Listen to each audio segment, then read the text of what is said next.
Waterville City Council. There are agendas available in the file pockets near the entrance or online on the City of Waterville's website.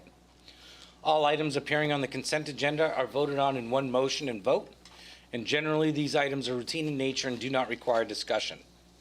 All items listed under unfinished business or new business are voted on separately. First, councilors will be given an opportunity for comments or questions. Once all councilors have had an opportunity to speak, citizens will be given an opportunity to speak with comments or questions. Citizens must identify themselves at either the podium or online. Each citizen is allowed one opportunity to speak and will be limited to 3 minutes. Finally, councilors will be given another opportunity to speak or comment. Citizens who would like to speak on a topic that does not appear on tonight's agenda will have an opportunity to do so at the end of the meeting under the public comment section of the agenda. And we will do the Pledge of Allegiance. I pledge allegiance to the flag of the United States of America and to the republic for which it stands, one nation, under God, indivisible, with liberty and justice for all. Play ball. All right, disclosure of conflict of interest. Councilor Paulus? Councilor, I have conflict of interest on Resolution 109, 2022. I work for the competition. I don't have any reason to object to or say no to that resolution, but I want to make it clear. We've done this before, and I believe we're good. I think so, unless there are any changes Nope. in councilors. No. All right. So do councilors feel that there is a conflict or Is is not. not a conflict? No conflict. All right, moving on to council committees. Oh, wait, discussion item. Do we have the black flies here?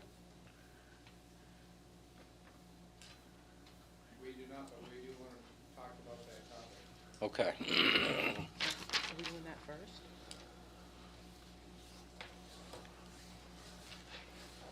That's council committees under discuss. We can do discussion stuff first. Yeah, it's not here. Right. So we'll do the American Rescue Act plan first, the ARPA funds.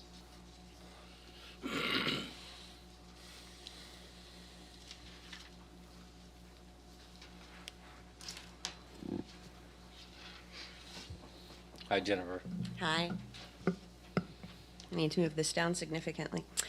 All right, I'm Jennifer Johnson. I'm the chair of the Waterville ARPA Committee, and I'm here very happily to give you an update on what we've been doing over the past almost 6 months now.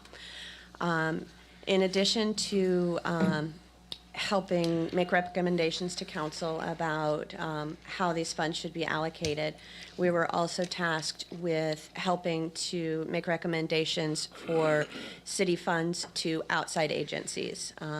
So we started there, as those funds did need to be essentially spent by the city by the end of the city's fiscal year at the end of June. And so that was a bit more pressing to receive those applications and come to a decision on them, whereas ARPA funding has quite a longer timeline to it. So we put those applications live on the city website on March 11th, and they stayed live until April 9th. We received 8 applications from different agencies within the city. We were given $50,000 to make recommendations to you to vote on. The requests that we have came in totaling $129,875. So we are going to have some hard choices to make, and that is the point that we are at our committee now. We've come up with a scoring rubric. A big thing that was important to us as a committee was being as fair and as transparent as possible. So we wanted to be able to numerically demonstrate how we came to the decisions that we came to. We wanted to be able to say this one scored higher on this metric rather than say, boy, I really feel like this is a better fit. So we really wanted to have good accountability for the taxpayer dollars that we're going to be distributing within our community. We did have some questions for council. We heard some kind of not really rumors, but the idea perhaps that city council was interested in using some ARPA funds for city use, which we absolutely do not object to, but would like to keep apprised of, because as monies are spent by city council, as they're approved by city council, that does change the pot that we have that we can allocate once these ARPA funds do go live. The tentative date for the ARPA funds to be going live was May 15th, but if council thinks that they're going to be using large swaths of this money, the sooner that we can know, the better, because that is going to affect how we can disperse or recommend dispersal of funds. Do you have any questions? So I guess this is an opportunity for us to discuss these funds. Obviously, there's been a lot of discussion across the state and the country about spending the funds.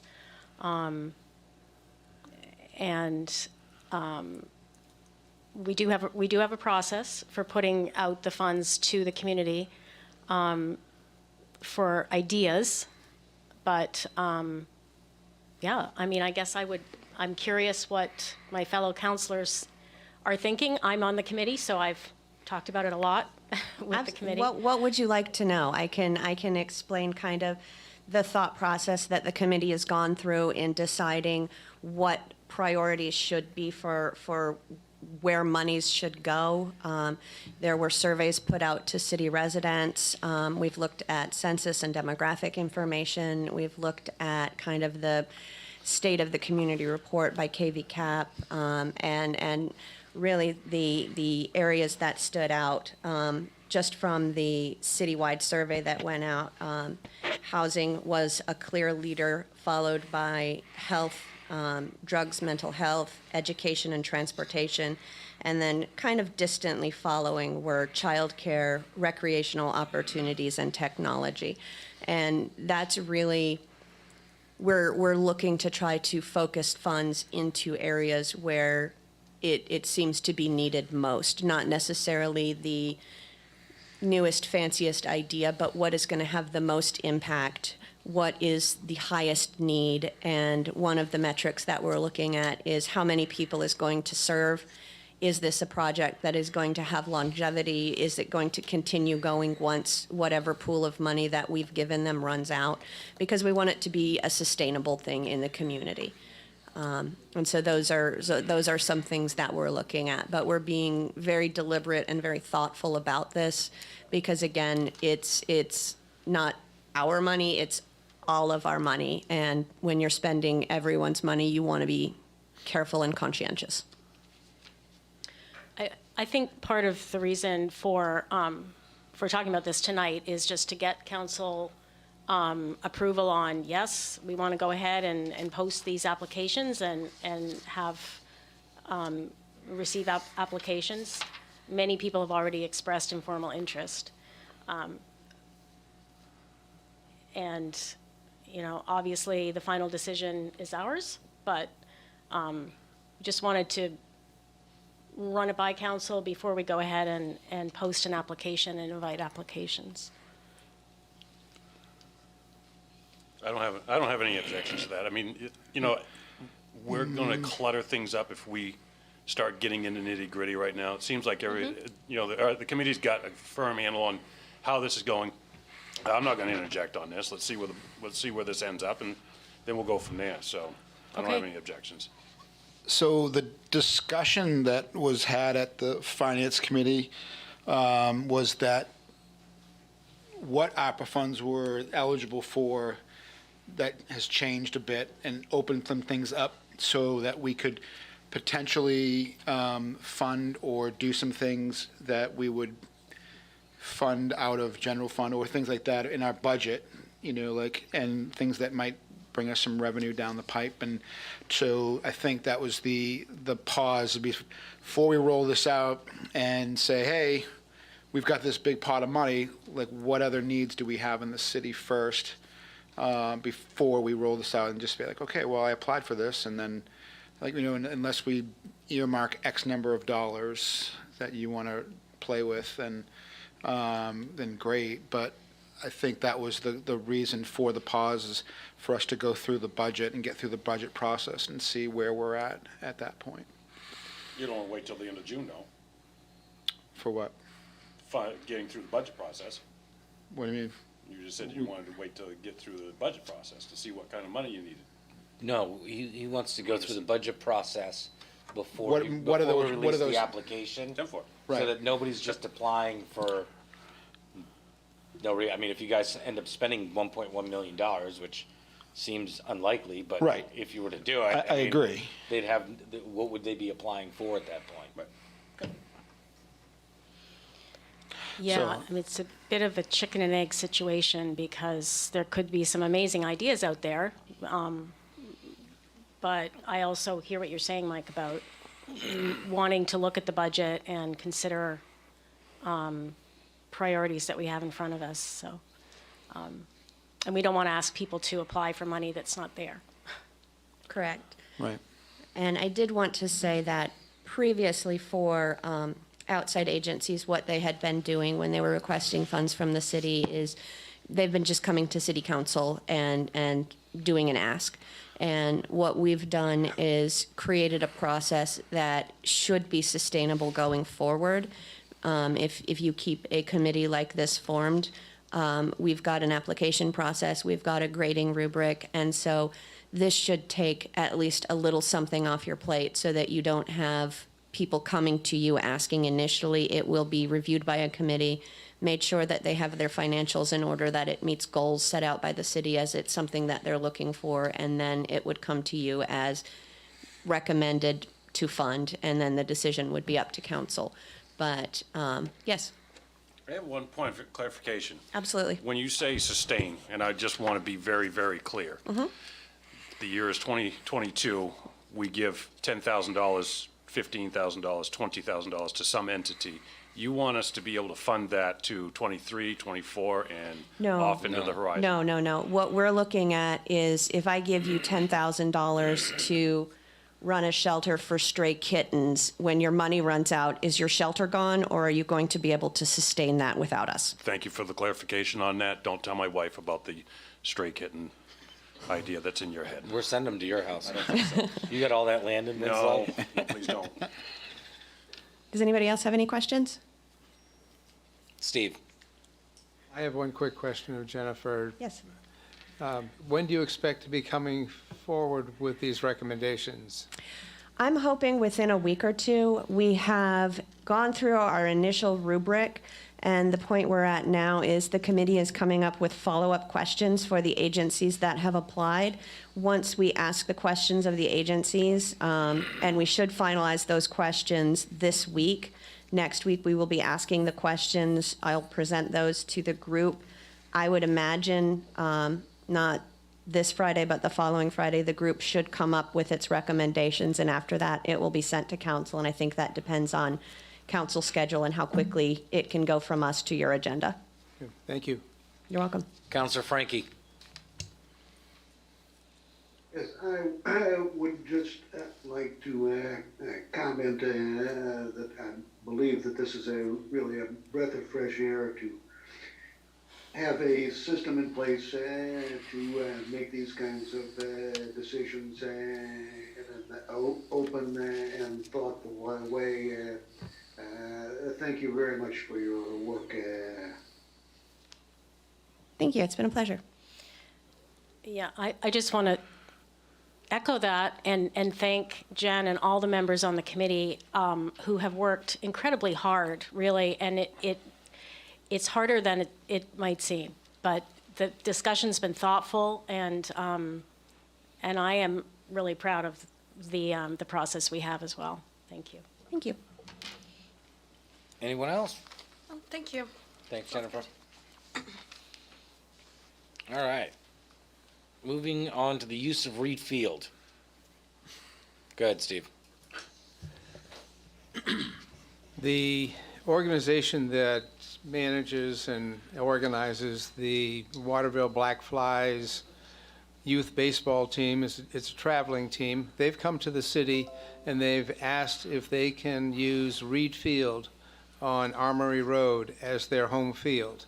What they offer in exchange for that designation is to bring the field up to a better quality standard than it is in right now, to maintain it by way of mowing and painting and minor fence repairs, that sort of thing. They want to be able to have priority use of the field as their home field, but not to the exclusion of any public use or any other recreation programs. They will also, or they would also like to be able to solicit advertising that would support their program and use the facility as an advertising easel, if you will. The operator of the team, the manager of the team, I suppose, has come to us and has made this proposition. I told them that we would bring it to the council, discuss it with you. Matt Skane is here tonight to talk to you about what the city does with Reed Field and to point out any conflicts with this proposal. Good evening. Can everyone hear me? Yeah, Yep. I guess so. So, right, thank you, Steve. So the city owns, maintains, and schedules 4 or 5 ball fields in Waterville. They're all very heavily used. Reed Field in particular is used for youth and adult softball. It's also used for the youth football program that's run by the Alphon Youth and Community Center in the fall. They begin in August and sometime in October, November. So this is unique in the time that I've been here, where a group has come to the city manager. I'd like to learn more from the group about what their intentions are. I'd want to be very careful of setting a precedent for use of our fields. Typically, we have a hierarchy for each. Well, we do have a hierarchy for field use of each of the fields. The city is given, number one, opportunities to schedule and use those fields for their programs, and then Waterville Public Schools, and then the Alphon Youth and Community Center. We have made arrangements in the past with groups like Calvary Temple, Thomas College, other schools. But we do that with a facility use and request form, which kind of highlights what their intentions are, the dates they intend to use it, and we do charge a fee. In the past, groups have said they're Waterville based, and there's usually 12 or 15 players on any given team. So I'd be curious to see where folks are from, and that would figure into the fees that we charge.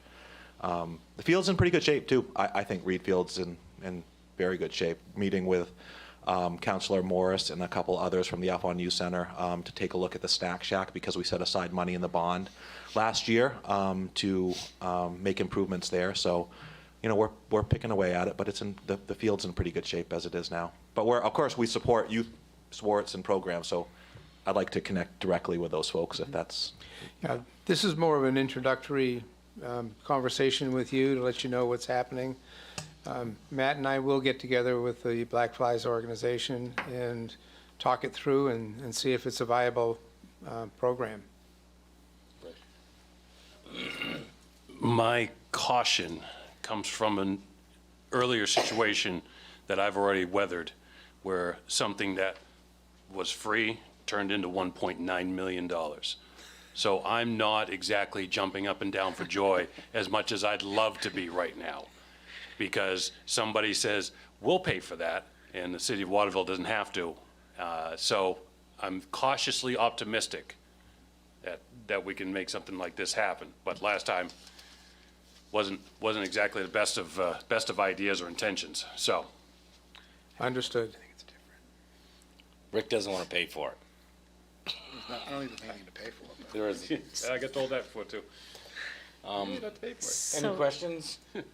Good. yeah, I mean, based on your comments, Matt, I'm just wondering, what are the repairs that need to be made?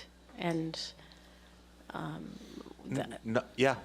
many. I mean, there's always fencing repairs that can be made to any of our ball Okay. fields, but other than that, like I said, I think we're in pretty good shape at Reed.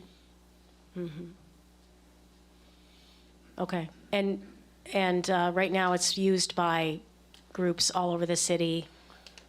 Yep, And use for beyond? our own programs and Waterville Public Schools right now. It's pretty well booked too. I mean, there are some openings. I mean, but it's May. I mean, it's baseball season now. So, but a traveling team, I'm expecting that they probably play late summer, more so into the fall. Okay, Yep. right. Thank you. Anybody else? All right. Okay, we'll report back to you when we know more. Thank you. Moving on to. Oh, sorry, Claude. Go ahead, sir. I just wondered how this works in with the bonding. Isn't Reed Field one of the places where we're planning to spend money anyway? How does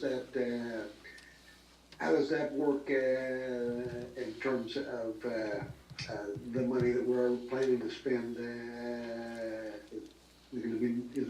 I agree with Rick. Are we going to need more? Are we going to need less?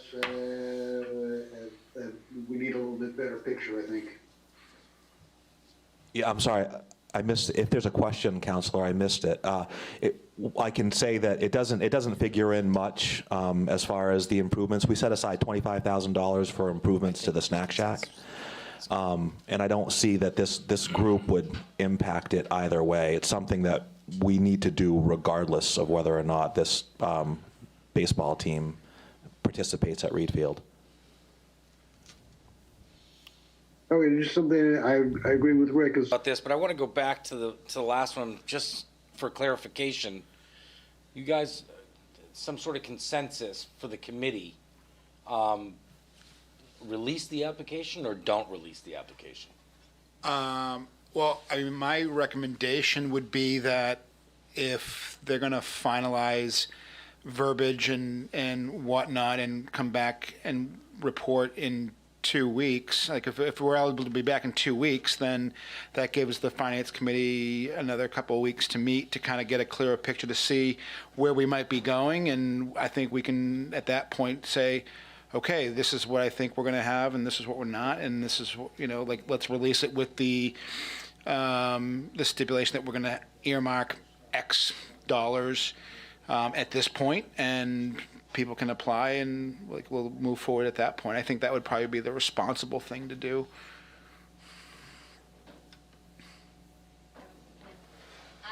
I think that's a great idea. Get it, go to the podium, sorry. We can hear you, but Chad can't. He gets mad.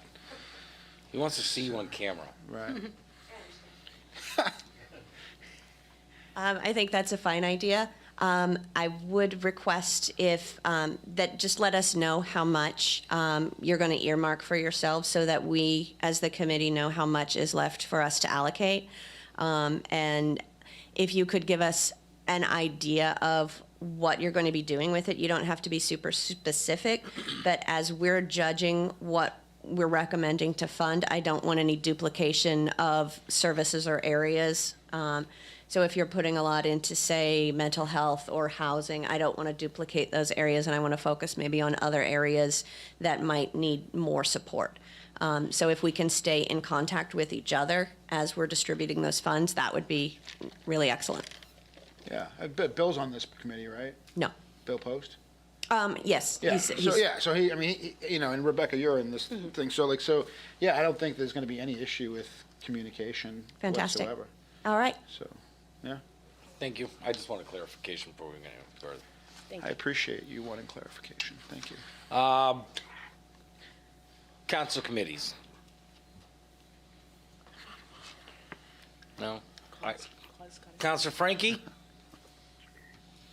Yes, just very quickly, the Comprehensive Plan Committee met last week. We chose David Johnson to be the chair and divided up the committee into a bunch of little subcommittees, one subcommittee for each of the 12 chapters in the existing comprehensive plan. So the little subcommittees are going to start getting together, and we've got the wheels turning. Thank you. Thank you, Claude. You got anything? No. All right. Well, I guess, I'm going to give Councilor Klepak a moment. I know you wanted to talk about something before we move on to the agenda. Yes, thank you very much. I just wanted to recognize here at the beginning of the meeting the fact that the brown-tail moth program that the city has been engaged in, we have completed the component of that was being done by city employees. And I wanted to recognize by name who those people were. The people on the park staff were led, of course, this is all under Director Matt Skane's direction, but the field team was led by Sam Green, Steve Bazell, Sean Stetson, Chad Glidden, and then Kyle Jordan and Jay Jordan. I don't know if they're related or not, but two Jordans there. They did an amazing job. They worked very hard over the course of a week and a half to deploy the treatment across the city to close to 1,000 trees on public land and probably a similar number or even larger number on private property. So certainly over 1,000 trees across the city were treated by the diligent work of these individuals. And I just wanted to extend the gratitude of the city of Waterville to their hard work outside of the realm of their typical duties for the city. So that was quite commendable, and I'm very appreciative for their work. Thank you. And I am going to bring up one more committee. We met with the schools on Monday. They gave us their proposed budget. Both finance committees met. We sort of sent the school back with a different directive. We saw their numbers. But as we've done with every sort of department in the city, we've asked them to sort of go back and look and see what it's going to take to pay our teachers the amount of money that they deserve so that we are at least competitive with the area towns. I know that they'll be doing their stuff this year, but we've asked them to sort of give us that worst case scenario so that we can, if we're not having those discussions, we don't ever know what it's going to be down the road. I know they're going to be working on a new contract. So I look forward to seeing what that's going to be. I think Waterville as a whole, we're ready for some, not that we don't already have some, but we want the top tier teachers. We want the cream of the crop to come to our city and teach our students and prepare them for a future in this world. Anything else? Yep. That was it. Manager's report. Very quickly, I'd just like to tell you that the downtown work is going along very nicely. It's actually happening very quickly. If you've been at the top end of Main Street up by the old post office, there's been a considerable amount of excavation and regrading of the road. And all of Front Street has been paved with one coat of pavement. There's still a finish coat to be put on, but it's all new road surface coming up here from downtown. And they're working diligently at the Colby Street intersection with College Avenue. So all's going well at this point. I met last week with Shannon Haynes of Waterville Creates and Matt to talk about how we can put up banners on the light poles as they go in downtown. And we are working on an art-based program for that with several switch outs of banners during the course of the year. We'll be back here to talk to you about it later on and show you what we're thinking of doing. We've also talked very briefly, Shannon and I, about a ribbon cutting ceremony for Main Street. And as I said the last time I spoke to you about this, we're thinking it's going to be mid to late October, before the snow falls. And I think it's going to be quite an event.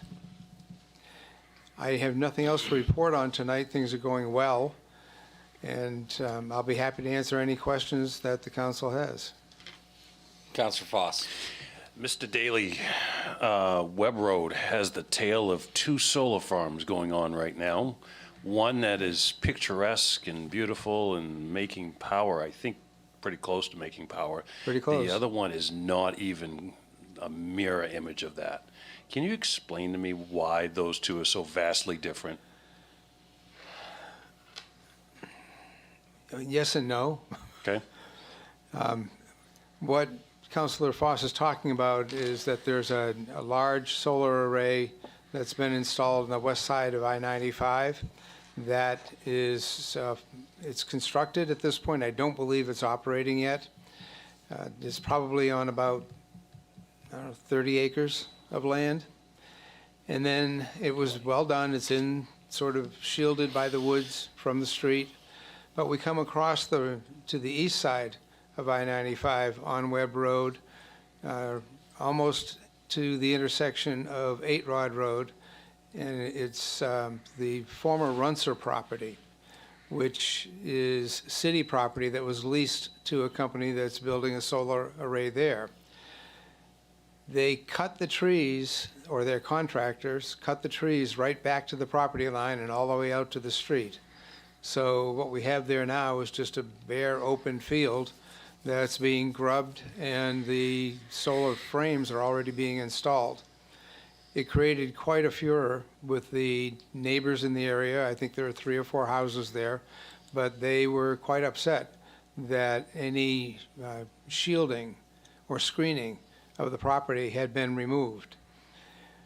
We've interceded with the contractor and have gotten a commitment from the contractor that there will be a buffer of evergreen plantings put in that are going to be of substantial size, not just the 2-foot-high things that you see going in a lot of places.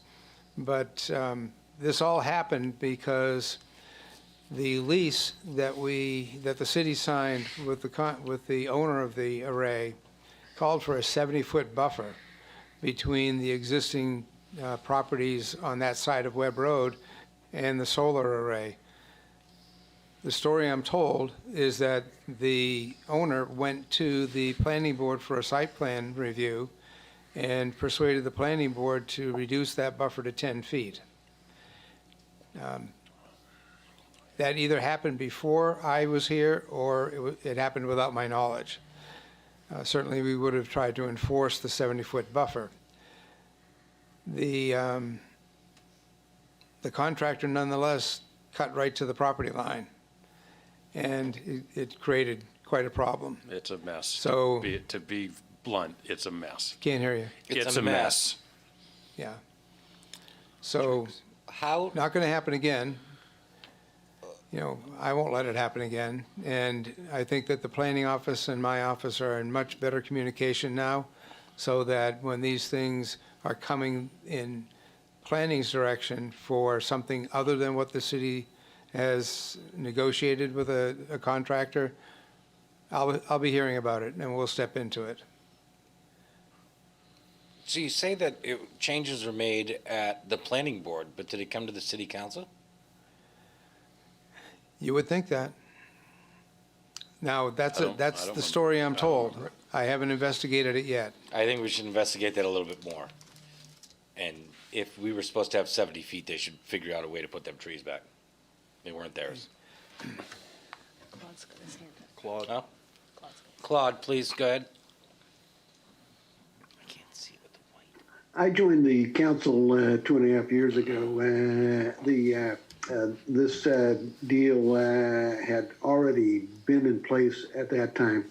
So the solar committee had no input whatsoever into this program. This was all done by the previous city manager. Everybody hear the wheels on the bus? Right by the collar, right by the seat of the pants. Thank you, Claude. Anyone else?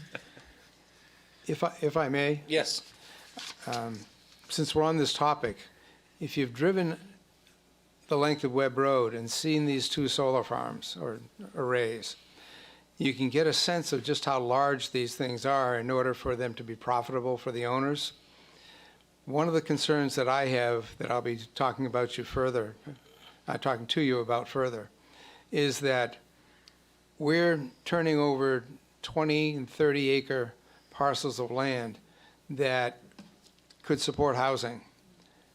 And they're being turned into these solar arrays that aren't bringing us any tax revenue. And to the extent they're on city property, they bring us rent. The one on the airport property, actually the Runcer property is airport property also.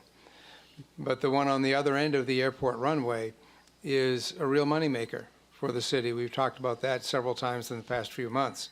This one on the Runcer property, Yep. over on Webb Road is not a moneymaker like the other one is.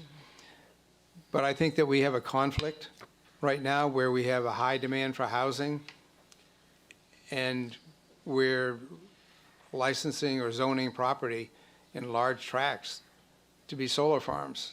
Those two conflict with each other. So I think we need to be talking about that. Any other questions? Disagree. Thank you, Steve. All right.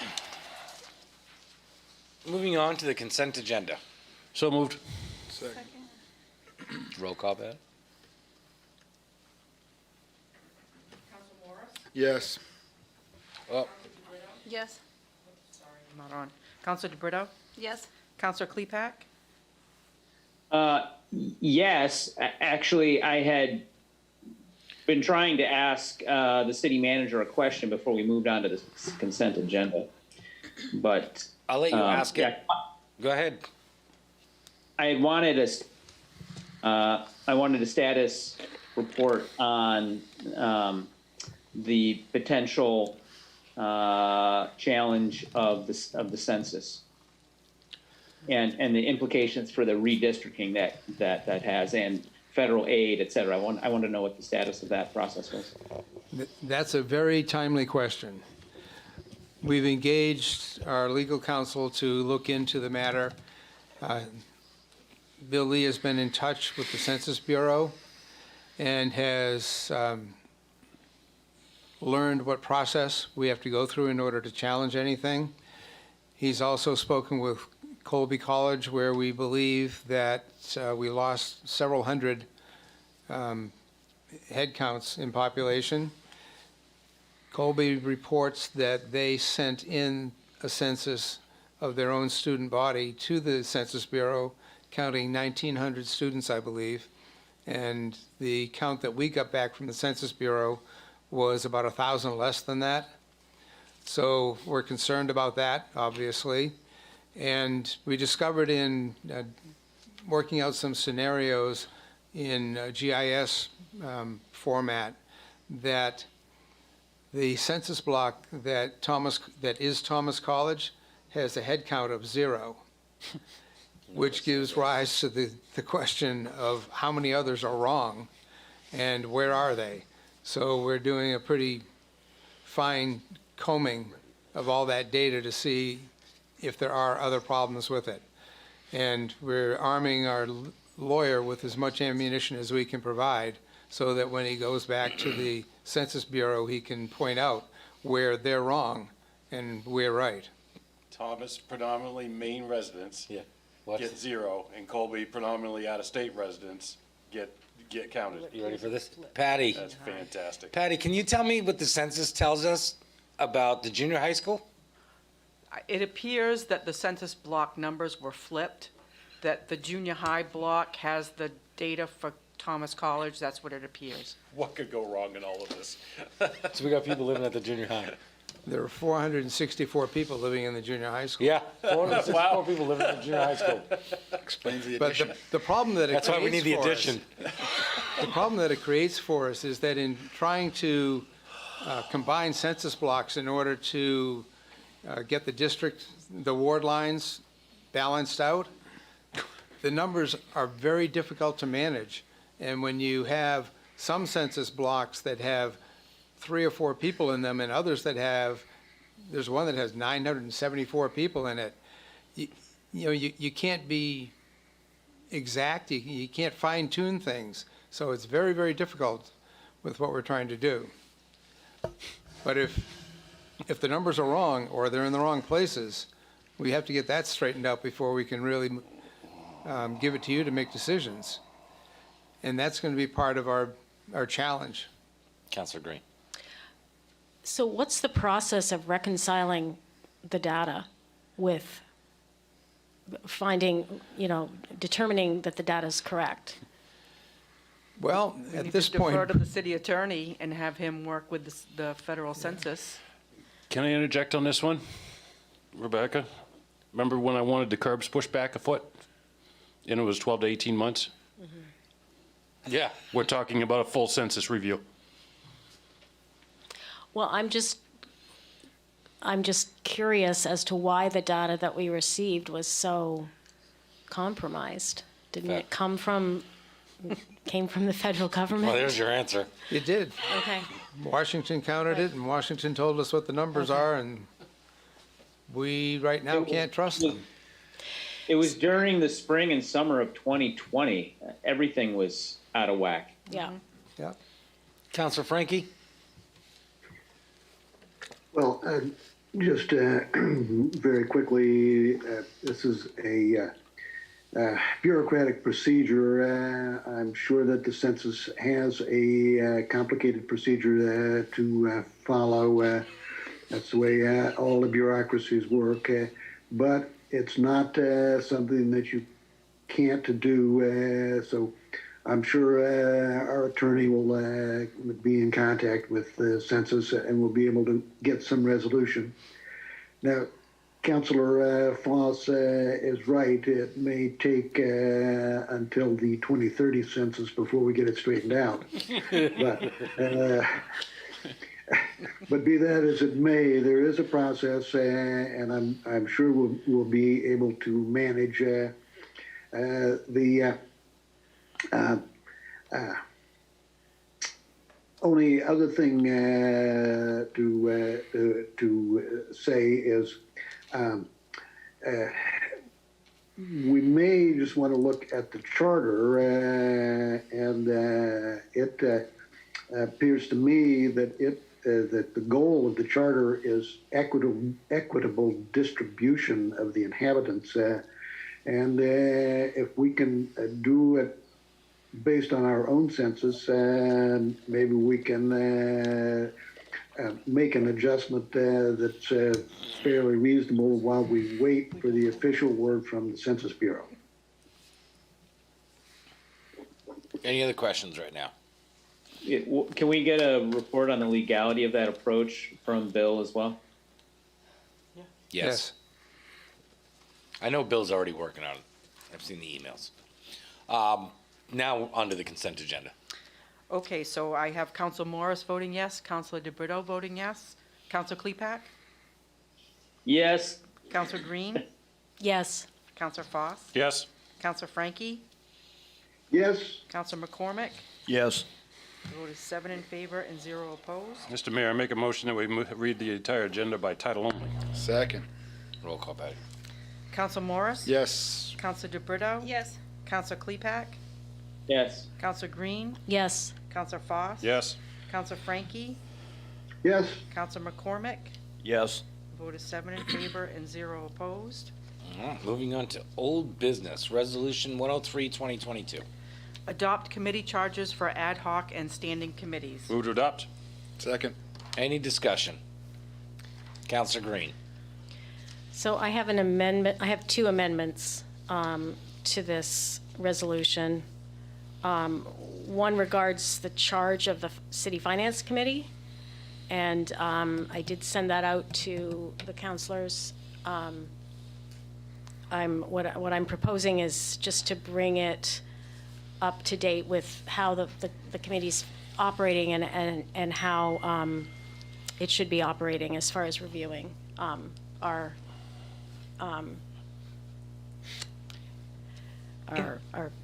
finances. Okay. If I So- may make a suggestion, because we have a very long list of committees, would it be acceptable to the council to basically flip through one committee at a time and see if there are any amendments to each one individually, and we can make amendments, and then move it as amended as a whole at the end? That's brilliant. Works for me. Thank you. Okay. I got Counselor Frankie has a question first. But there's a motion on the Oh, floor. sorry. There is a motion on the floor. There was no second. There was no second. Second. Now there is. Now Why you would can you go. do that? Why would you do that? Oh, all 'Cause right, she's so gonna- we're, she's gonna we're go through. procedure, we're procedurally okay, here to, discuss, I've got a couple of amendments that I'd like to propose too. I'm perfectly happy to, follow the clerk's, advice that we go through the committees one by one, to see if there's, amendments to each, committee charge. Okay, so Counselor Green, you made an amendment, you made a motion to amend with some language to the Finance Committee. Do you want to wait on that amendment until, do you want to Yeah, rescind your I'll wait. motion, and then we can start? I rescind my motion, yes. Counselor Foss, Yeah, you rescind your second as well? yes. Thank you. Okay, on to the American ARPA Committee, ARPA Advisory Committee. Are there any proposed amendments to that committee? Claude, you have one? Your hand's up. I think that's an old hand. Yes, I'd like to amend the sunset portion of that clause, of that charge, to read that it sunsets at the discretion of council rather than any specific time. So the amendment would be the committee will dissolve when so declared by the council and end it there? Yes, Okay. yes. Is there a second? Second. Roll call on that one, Patty? Or how do you want to do that? We're gonna roll it all together? All You wanna together? roll call? Okay. We could roll them all together if you're comfortable with that? I or- am. Again, Okay. You're the one brilliant doing the idea. paperwork. Are All you right. comfortable with that? So is that the only amendment to the ARPA committee? Great. The city council meeting room committee, Counselor Frankie? Yes, I would like to have that one sunset as well at when declared by council. Second. Okay. okay? Thank you. The city manager evaluation committee, Claude? I don't think I have my hand up for that one. okay? All right. Community Service Organization Committee. Okay. Housing Committee. All right, this is going better than I thought. Municipal Finance Committee. Counselor Green, is that, Yes. So I propose that we add, that this committee will meet at least quarterly. That's an addition to review revenues and expenses and the city's investment portfolio. This committee will assist the city manager during labor negotiations through the budget process is an addition. And review any proposed significant changes in city department expenditures. Second. I had a question on this one. Shouldn't the Municipal Finance Committee be a standing committee if the School Board Committee is a standing committee, if I not may? an ad hoc committee? This committee was established as a city council committee, as an ad hoc city council committee, along with the rec committee and one other committee, I can't remember. But it was established as a standing committee. It's advisory in nature, and future councils may decide that they don't want this advice. So I think that's why it was established as an ad hoc That's- committee. I just was wondering why it was ad hoc and not standing. Anybody else? Okay, so there was a motion and a second on that. So is that the, Yep. Rick seconded that. okay? and that was the last amendment, correct? The Recreation Committee. Claude? I'd like to amend the membership clause to say, membership shall be comprised of not more than 3 city councilors, a resident from each ward in which a park or recreation facility is located, the city manager, and the Parks and Recreation Director. Can I speak to that? Yes. Counselor Frankie, you realize that at 3, we're doing public meetings and all that, right? Usually we've got 2. There's 3 now. Is it 3? Yeah, we've Okay. been pushing All it. right. I mean, Okay. until somebody tells us no. Second. That was. Yeah, I appreciate that. I Counselor, have, go ahead.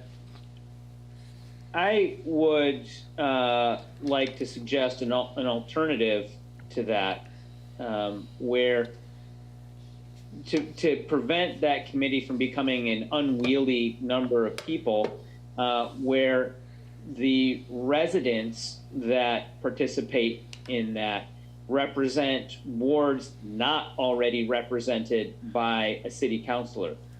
If there's going to be 3 city councilors that represent 3 of the 7 wards, then 4 other members not represented by those councilors. That seems like an equal representation across the wards and keeps that committee at a manageable size. Is that Councilor agreeable to Mr. Frankie? Oh, let's see. Well, I'm not opposed to a system like that, but I think just having a member from every ward, a resident from every ward, is a good way to get your committee going. Very seldom does a committee actually meet everybody together, but if the rest of council would likes the way you would like to do it, Tom, that's fine. So why don't we vote both ways? If there's a second to your amendment to my amendment, then we could vote both ways. Don't think we can do that, can we? We have to Well, vote on the first if you want to amendment. vote on this amendment separately, so we could vote on the original amendment? Why don't we pull the, Claude, why don't we pull the original amendment and let Clepax roll through? Well, why don't you let... Seeing as how you're in agreement. I would let Claude's go first, because Claude had the first amendment. Vote his up or down, and then go with Clepax. Okay, so this is the rec with 7 wards. All right. Council Morris? This is. This is the Recreation Committee having... No, I understand what it is. We were voting yes or no on Claude's. This is Amendment, Claude's yes. amendment. So no. Councilor DeBrito? No. Councilor Klepak? No. Councilor Green? No. Councilor Foss? No. Councilor Frankie? I have to vote yes for my own amendment. Councilor McCormick? No. 1 in favor and 6 opposed. Haven't seen All one of right, those. Tom, you want to bring your amendment forward then? Or, No. Yes, please. I propose that, I'd like to amend that a resident from any ward not already represented on the committee by a counselor join that committee. Second. we'll wait till we get to the end. Okay. Go ahead, you have a question? Just a clarification, is this is not a requirement, but a possibility for anyone who wishes to apply for the committee from a ward not represented already? Was that your idea, Tom? Yeah? Yes. Okay. Yeah. Okay. It's Just one quick word of caution. That's going to be 4 residents from around the city, 3 counselors. You're putting the counselors in a minority. You want We're to be always in the mindful of minority, I that. think. It's an in most- advisory committee anyway, so. Advisory committee, we're mostly in the minority when it comes to those I'm good committees. with that, too. It's a committee, great ideas. So go if with that. all are happy, I can just add this to the group that we'll vote on? Yep. All right. happy subjective. The TIF Advisory Committee, Counselor Frankie. Okay. In the section where the first section where it's talking about what the recommendations are, it talks about economic development, but the TIF program has expanded now so that it's all kinds of development. It could be housing development, it could be arts development, it could be trails development.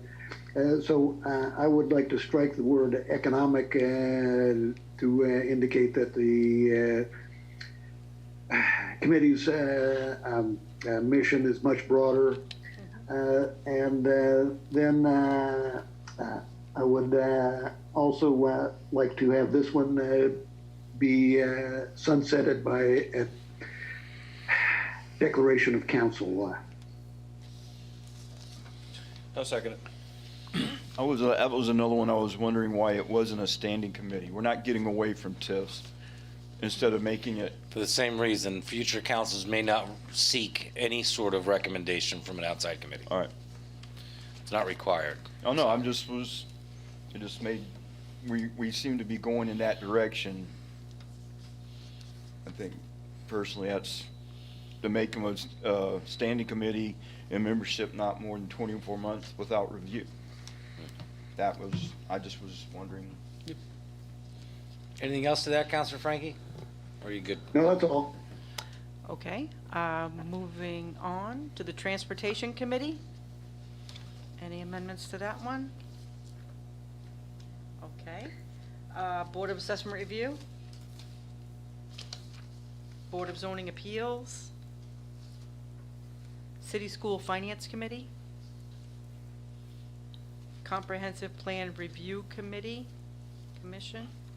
This says commission, it should say committee, right? Or Commission. is it a commission? It's Yeah. commission. Okay. Ethics Committee. Historic Preservation Committee. Oh, this is a roll. Fair Hearing Authority.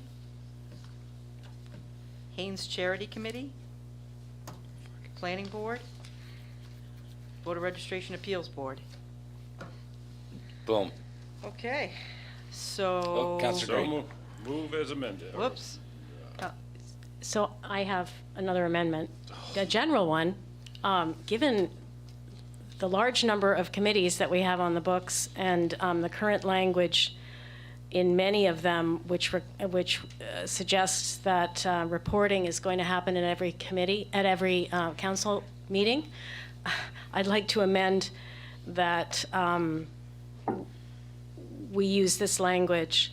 A counselor who's a member of this committee will report matters to the council when it is deemed appropriate to do so at a minimum of once per year. And the idea of this being that we do want to hear from committees as to what is happening, but we can't possibly hear from them all every week. So this would just require some reporting without being onerous. And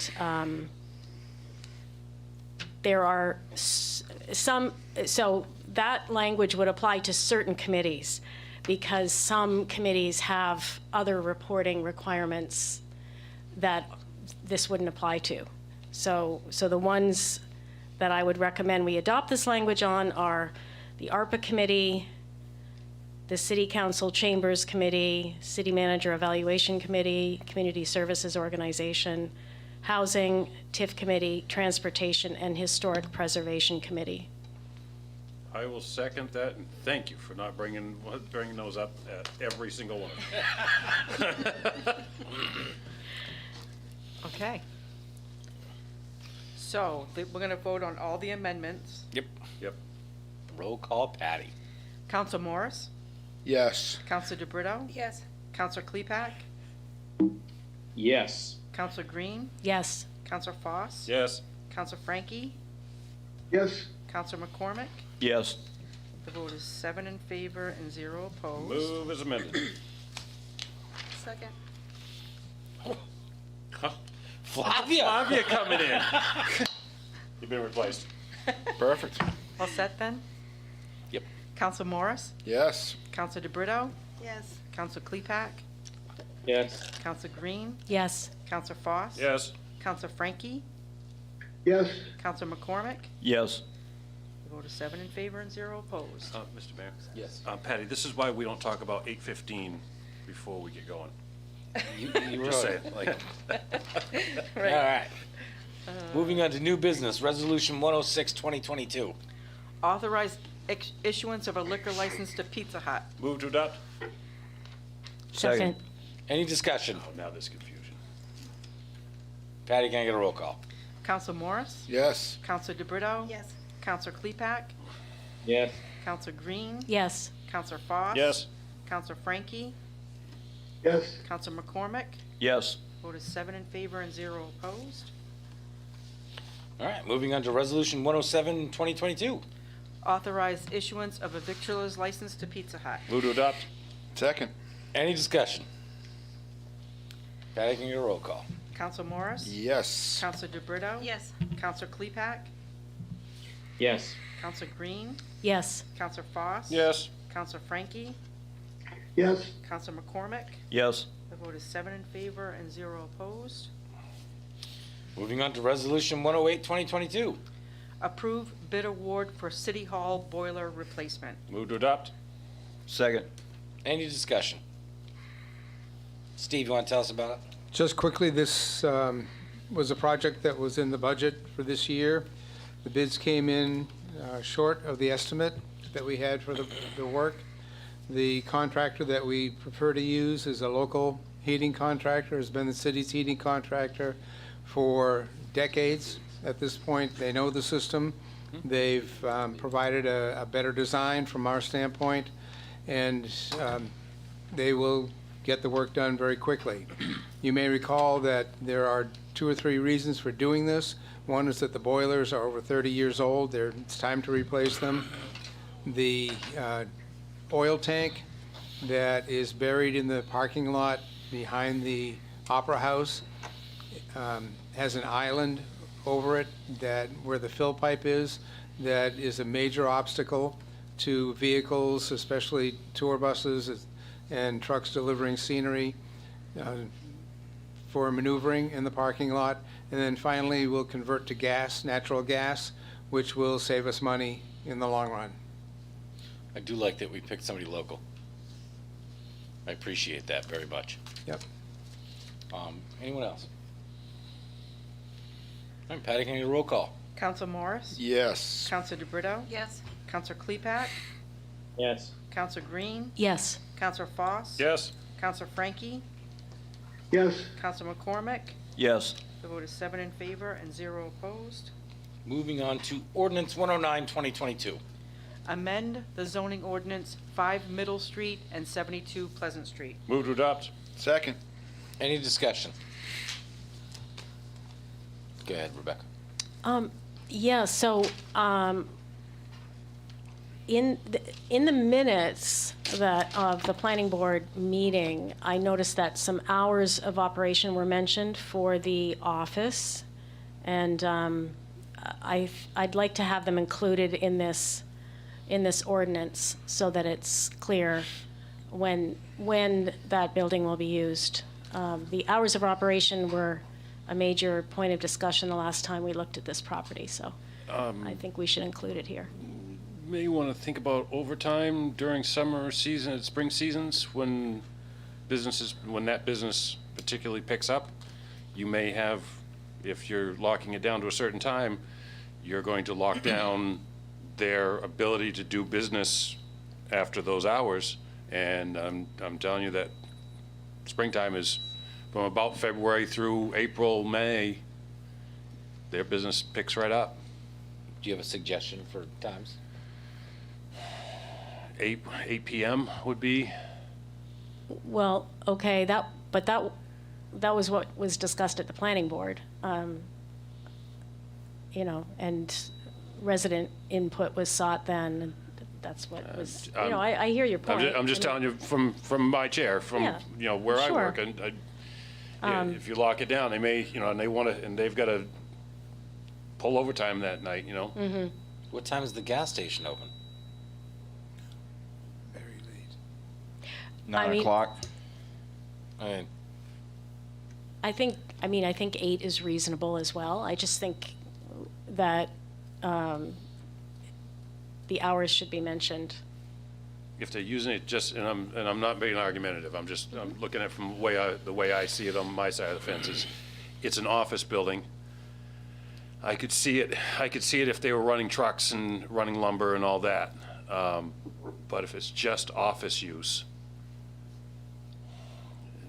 yeah, 8 o'clock would be the latest I could If it's foresee. just office, why do we need to put a time on it? But, Like, yeah, I don't know. I don't understand why it needs a time. It's just office use. If it was, like I say, if it was trucks and booms and forklifts and stuff like that, yes, I could see it. The problem as they grow that business would be just loading out trucks in the early hours of the morning. But if they're just using that for office space, I don't know that you're gonna get that much traffic through there and out of there. I don't know. What were the hours on the planning board? I believe it was 7 a.m. until 6 p.m. Claude has his hand up. Yes. Claude, I'll get to you in a second. I'm going to get to you in a second. I've got Samantha from the planning board who's just going to speak up real quick, and then I'll get right to you, Claude. Hi. So, when Mr. Jagir was at the planning board meeting, he assured us he would never use the office space after 6. And they can only use that for office space, so they can't expand into the parking lot or anything like that. Their lumberyard can't expand. It has to only be for office space. And he said the other thing they'd use it for is like meeting with, different business people that might come in, salesmen, stuff like that. So during the day only. Okay. Did he agree to the 6 p.m.? Yep, he did. He said he had no problem with the 6 p.m. Basically, everything we put in the thing, any buffers, anything, he said they would do whatever we asked. So whatever made the neighbors feel comfortable. Right. So was there a reason why that wasn't included in the memo? I think it was just an oversight on Okay. our part, honestly. Do you want to add that now at 6 o'clock to make sure that it's... Let's hear from. Go ahead, Claude. Well, I just want to agree with Councilor Green that we should follow the recommendation of the planning board. And if they said 6 o'clock, why, let's put it in. Agree. I mean, they stipulated to it, so I'm good with it. Go for it. You want to clarify, Madam Chair? Clarify. Your amendment to make sure that it's in record. there. Yes. From 7 a.m. to 6 p.m. So I would add that the hours of operation for the office would be from 7 a.m. until 6 p.m. Second? Your hand's still up, Claude. You got another question? No, I just don't get around to pushing the button to take it down. All right. Patty, can I get a roll call?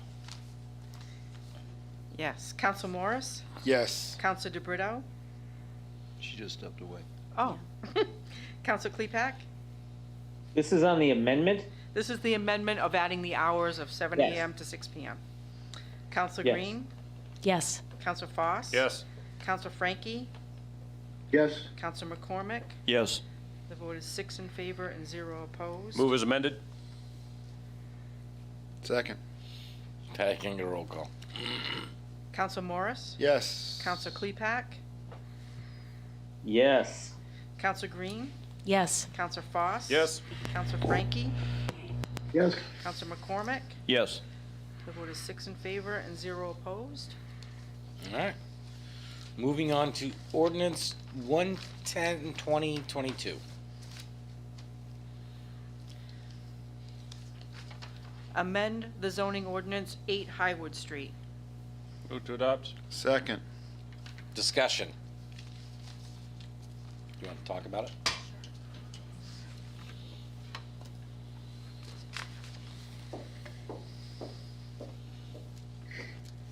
Good evening, Council, Mayor Coelho. My name is Katie Spencer-White. I'm the CEO at Mid-Maine Homeless Shelter and Services. We are seeking the change to the ordinance. Our hope is that we will be able to redevelop this property into a substantial number of apartment units Somewhere, we're hoping in the region of 15 to 24, I think, is in the ballpark right now. It's sort of a moving target because we want all of the units to be one bedroom. And it's a little, the building, if you've seen the building, it's a little bit like attaching Legos and seeing how many of the right size Legos will fit together into that footprint.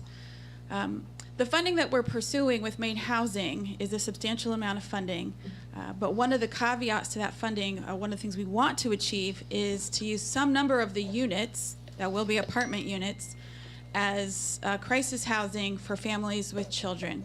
So these will all be apartment units. A small portion, about 20% of them, will be used as crisis housing for families. We're making this change so that we can maintain our Colby Street location as the city's low barrier shelter.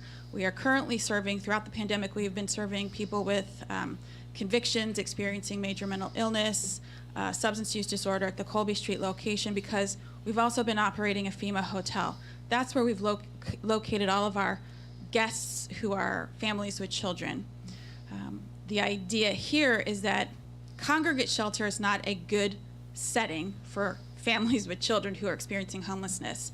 A more home-like environment where everybody has their own unit, their own bathroom, their own kitchen is a much more appropriate setting for families who are experiencing homelessness, who typically, they enter homelessness because of financial difficulties, and once they get the correct services and get connected with some additional support, they're off to the races and they're rehoused in market rate housing. The bulk of the units, 80% of them, will be used for permanent supportive housing, predominantly for seniors and people with disabilities. These are all people who've been experiencing homelessness. The greatest need we're seeing right now, the fastest rising population of people experiencing homelessness currently are seniors. We really struggle locally to find appropriate apartment units that seniors experiencing homelessness can transition to. So our idea is that we will redevelop this property into these units, apartment units. The bulk of them, 80%, will be permanent supportive. That means case management stays in place. They all have a voucher, so they remain affordable for the people who lease with us. It replicates the program that we currently have at Colby Street for youth experiencing homelessness, where we have 11 apartments that we're operating. So we've got a successful track record of working with vulnerable populations that we want to stabilize, and we feel this would be a really good fit for this community and a great repurposing of this building that has been vacant, I think, for well over a decade. I'm happy to take any questions. So, can you repeat again how many are going to be for seniors? It's an 80-20 split. So when we figure out the number of units that we're going to put in, 80% would be for seniors and people with long-term disabilities, people who are on fixed income, earning their income is through Social Security disability income. So 80% permanent supportive housing, the other 20% would be crisis housing. So I expect the crisis housing would be in the region of 4 to 5 if I'm a betting person. And the other location will be low barrier, but not this one. But not this one. So one of the things with high barrier shelter, when you serve children, you have a safeguarding responsibility. So everybody who goes into this building will be vetted, not only by us, because we're going to put them proximate to young children, but also because the voucher process, we're hoping to attach all of these units to a Maine Housing project-based voucher. That also comes with its own vetting requirements. So all of the people who lease with us or stay with us temporarily in the crisis housing will be very vetted, and it will be the shelter portion. I hesitate to use the word shelter because when you think of shelter, you think of the congregate setting, right? People in shared space, shared kitchen, shared bathroom. That's completely not what this is. It is just emergency housing for people who we just need to give them a safe space while we case manage and housing navigate them into permanent housing. It's going to be an apartment building. It's going to be an apartment building. You're going to be fully staffed 24 hours? So the staffing is really, it's modified. So it's an apartment building. It's not a congregate setting. There's not necessarily the need to have somebody there managing the dynamics. But it will, at our Colby Street location, we have a significant security camera presence. It's staffed 24/7. One of the reasons we like this location is the proximity. So we can have 24-hour on-call service. We will have during regular business hours, there will be staff there, case managers and housing navigators, and we're planning to add additional administrative space, so conceivably I could be working from there as well. So there'll be a staff presence for much of the week. The remainder of the week, we hope to have a live virtual staff presence, if you will. Our Colby Street location is right around the corner, and we also have 24-hour management on-call service as well. So we don't foresee that there would be necessarily the need, because these are people who are otherwise living in the community already. They just lost their housing for whatever reason. But they're not going to come with, as Chief Massey has said, the public safety concerns of the population that we serve at Colby Street. These are all folks, it's the kids who are already in the school. We want to keep them local. They're older residents, community members who've already been in the community. We're just creating a new source of affordable housing for them that's sustainable. Thank you. Any questions for Kate? Council Frankie. Council Frankie. It's the white beard, I know. I'll save you on that one. It's the white beard, I got it. I don't have my hand up. Why did you pick that location and not someplace like Seton, like the old Seton building or the Kenneset building downtown? We hear a lot about a couple of these buildings. Some of it is opportunity. There's other people who are looking at some of these other properties. Some of it is affordability. Some of it is availability, what's available for us to look at present. I think it goes without saying that the real estate market has radically altered in the last 12 months. If you had asked, if our original goal 2 years ago was really just to find a multi-unit apartment dwelling, right, and buy that for much less money and much less effort and convert that, those properties don't exist on the market right now. So we've looked at this one in part because we like the proximity to Colby Street. It is very close. So if there are any issues, our 24-hour staffed building can release staff to respond within minutes to something that would be happening over at this building. So that's one of the key reasons we are trying to keep it as close as we can to Colby Street, just so that we don't anticipate needing to staff it with a human being in there to provide security, because they're apartments. But we like the proximity to our existing location, because it does make it just very easy for us to move back and forth and make sure that things are addressed in a timely fashion. Second question: how much do you think this is going to need funding for? How much funding are you going to need for this? And then how much have you raised towards that funding? So this is going to be a substantial project. I think the numbers it's a moving target, because we haven't yet landed on the exact number of units that we're going to develop, and there's a number of existing infrastructure issues that we're still waiting to get the final engineering report. I've got our building committee chair with me, Brian Watson, who coordinated our building project over at Colby Street. I think he's been working extensively on these particular issues. But we think it will be probably somewhere between $10 and $15 million. The funding that we're pursuing, but we're going to do it in phases, right? So we're going to do one half of the building. If you look at the shape of the building, you can easily break it down into 2 phases. So we're going to do phase 1 first. That would be half of the money, whatever that comes in as. We're pursuing funding right now. We've got an RFP in with Maine Housing. There's a substantial amount of home ARP funding that's coming to the state exactly for these kinds of projects. So part of our drive to go quickly is because there's funding available right now. So when I talk about opportunity, the RFP was due yesterday. Maine Housing has extended it to the 2nd of May.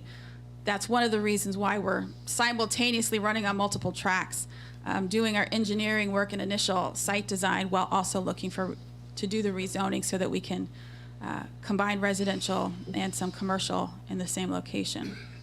You have a situation there that, and I don't know the property like the back of my hand, but my grand, God rest her soul, was at St. Joseph for a time. There's not a lot of places to play there. And that's why I bring up the Seton building. There's a nice big green space out in front of that I could see a bunch of kids out there throwing ball or doing whatever. It's a significant size lot. I think it comes in at a 1.1 acre, I think is the number. Yeah, it's all tarred over as far as I It can is see, all though. tarred over, but that would be part of our redesign, is to figure out exactly how many parking spaces we need, because I think Brian said there's like room for like 100 parking spaces at present. I do not presume we will need 100 parking spaces. So how can we convert some part of that property to other amenities? You know, gardening, playground equipment, whatever the community members feel would be most appropriate and meet their needs would be all of the things that we would consider utilizing on the remainder of that lot. Okay, thank you.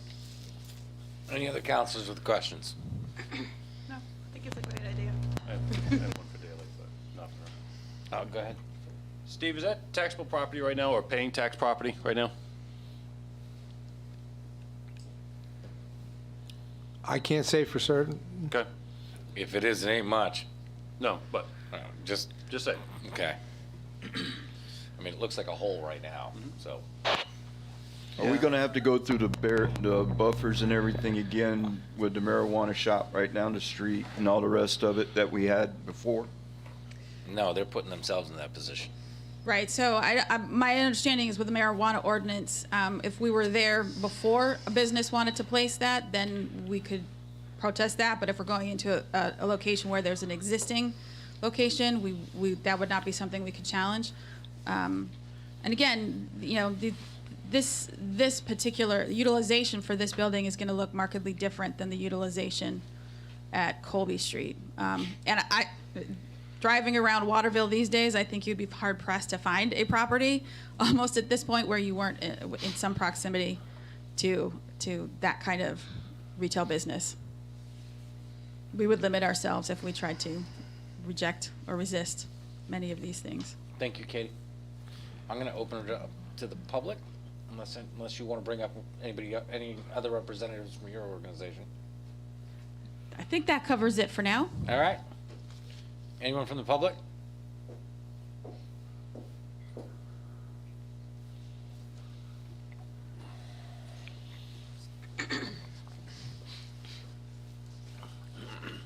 Hi, I'm Lynn Berry. My husband and I actually own the house right next to the property at 10 Highwood Street. So obviously we support the work that the shelter does. I'm not denying that, but between our house and that building, there's approximately 30 feet. So our concerns would be adding 25-ish, more or less, apartments, the increase in traffic in the neighborhood, and then, you know, windows looking directly into our house. So we do have some concerns about how close this would be to our property. So I just wanted to let the council know. Is there any sort of buffer you would like to see from their building to your building that would make it more palatable? Like trees or? I mean, there used to be trees down, but because of the building being so high, they actually started rotting and we had to have them taken down. And then, you know, fencing would be an option, but also it's a 3-story building. And like those windows on that side look into like our living room, dining room, and bedrooms up on the 2nd floor. So I just wanted to speak to those concerns that we have. The other reason I ask is some of those windows probably won't be where they are now. Is that correct, depending on how you're doing the units? That is valid. I just wanted to see if there was any sort of thing that would help you, but we're not going to be able to plant 30-foot trees. Right. But I just wanted to speak. Not in this location. Thank you for coming and speaking. Yes.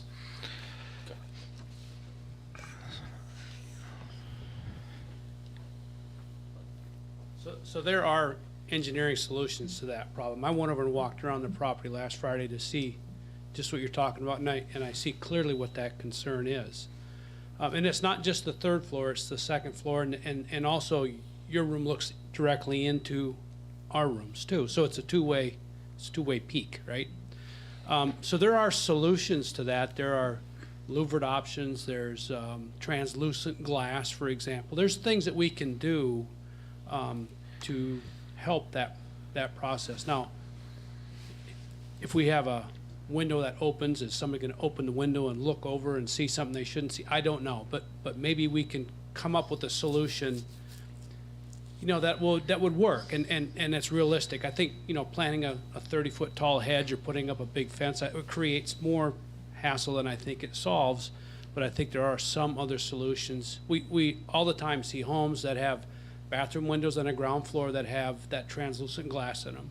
You can't see in, you can't see out, but the light does come in through. So there are different options. There's some louvering that you can do that limit the angle of sight that comes out of a window. So it's not like it's board up the windows, we can't use them. I think there's other solutions that we can come up with.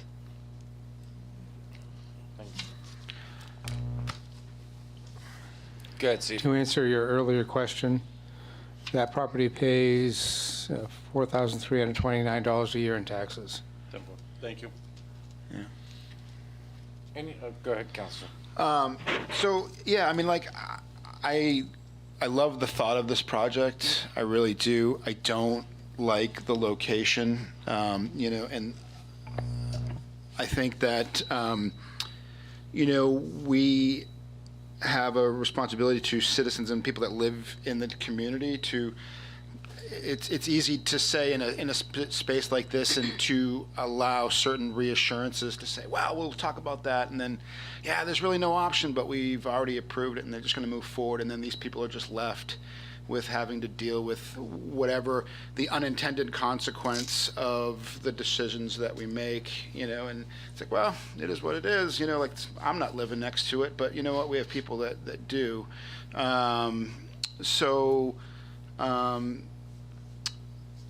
Yeah, I mean, I just think that there's a lot of things here that are not answered, and like, well, there's probably solutions. I'm like, well, probably solutions doesn't help some of these people sleep at night. Like, you know what I mean? Like, what's going to happen down the, like, what's going to happen with property values? Like, you know, this was zoned an office, you know, with probably stipulations and 8 to 5, and other people work 8 to 5, and they come home and they don't have to worry about someone looking in because they've got nothing else to do, and they just kind of peer in and make their, you know what I mean? It's just, if it was a different location, a different setback, a different, you know, thing like that, that's okay, but there's no real solution to buffer for this particular property. And, you know, I think there's a lot of things that I think need to be done before we can just say, yeah, let's just flip this and move forward. I have a question. If it wasn't a shelter and it was a straight up apartment building, would you? Well, it's not a zone for an apartment building, so like at that point, like we're not, So- we can't argue that Again, because it's not. I don't have to live there. These people do. Right. And I'm sympathetic. I mean, we've had conversations over the years. I know what's happened in that building over the last couple of years. But if there's a solution that you may be able to figure out with them that makes you comfortable, then I think that you guys should explore those solutions before this council makes a vote on this. But that's up to the rest of you. You guys have to table stuff. But Councilor Klepak. Yes, thank you. This is not a part of town that I spend a tremendous amount of time in, so I'm just trying to understand this. Looking at it on Google Maps here, it appears that the woman who just stood up to speak, who lives in the adjacent property, is actually the only residential house that is in close proximity to this building. Is that correct, first of all? And then Yes. secondly, go on. I was saying yes right? to that first one. Yes, you are correct. There's one. Yeah. Those people are here. Right. Yep. Yeah, we just heard from them. And then I also see a fairly, to Councilor Foss's point about green space, there seems to be a decently sized patch of woods extending roughly southwest of the parking lot that have a number of residential properties backing onto this wood lot. How much of that is part of the parcel under consideration now? And then secondly, what is the use of that wood lot? I don't know, just thinking about the suitability of the space for families. I'm going to get you an answer on that second part. Do you have one? Yeah. Good.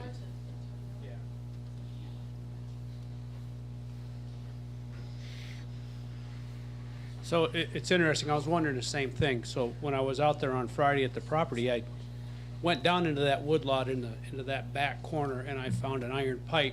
Actually, I found 3 iron pipes that were all, within a couple feet of each other, that normally would be survey markers for a corner of a property.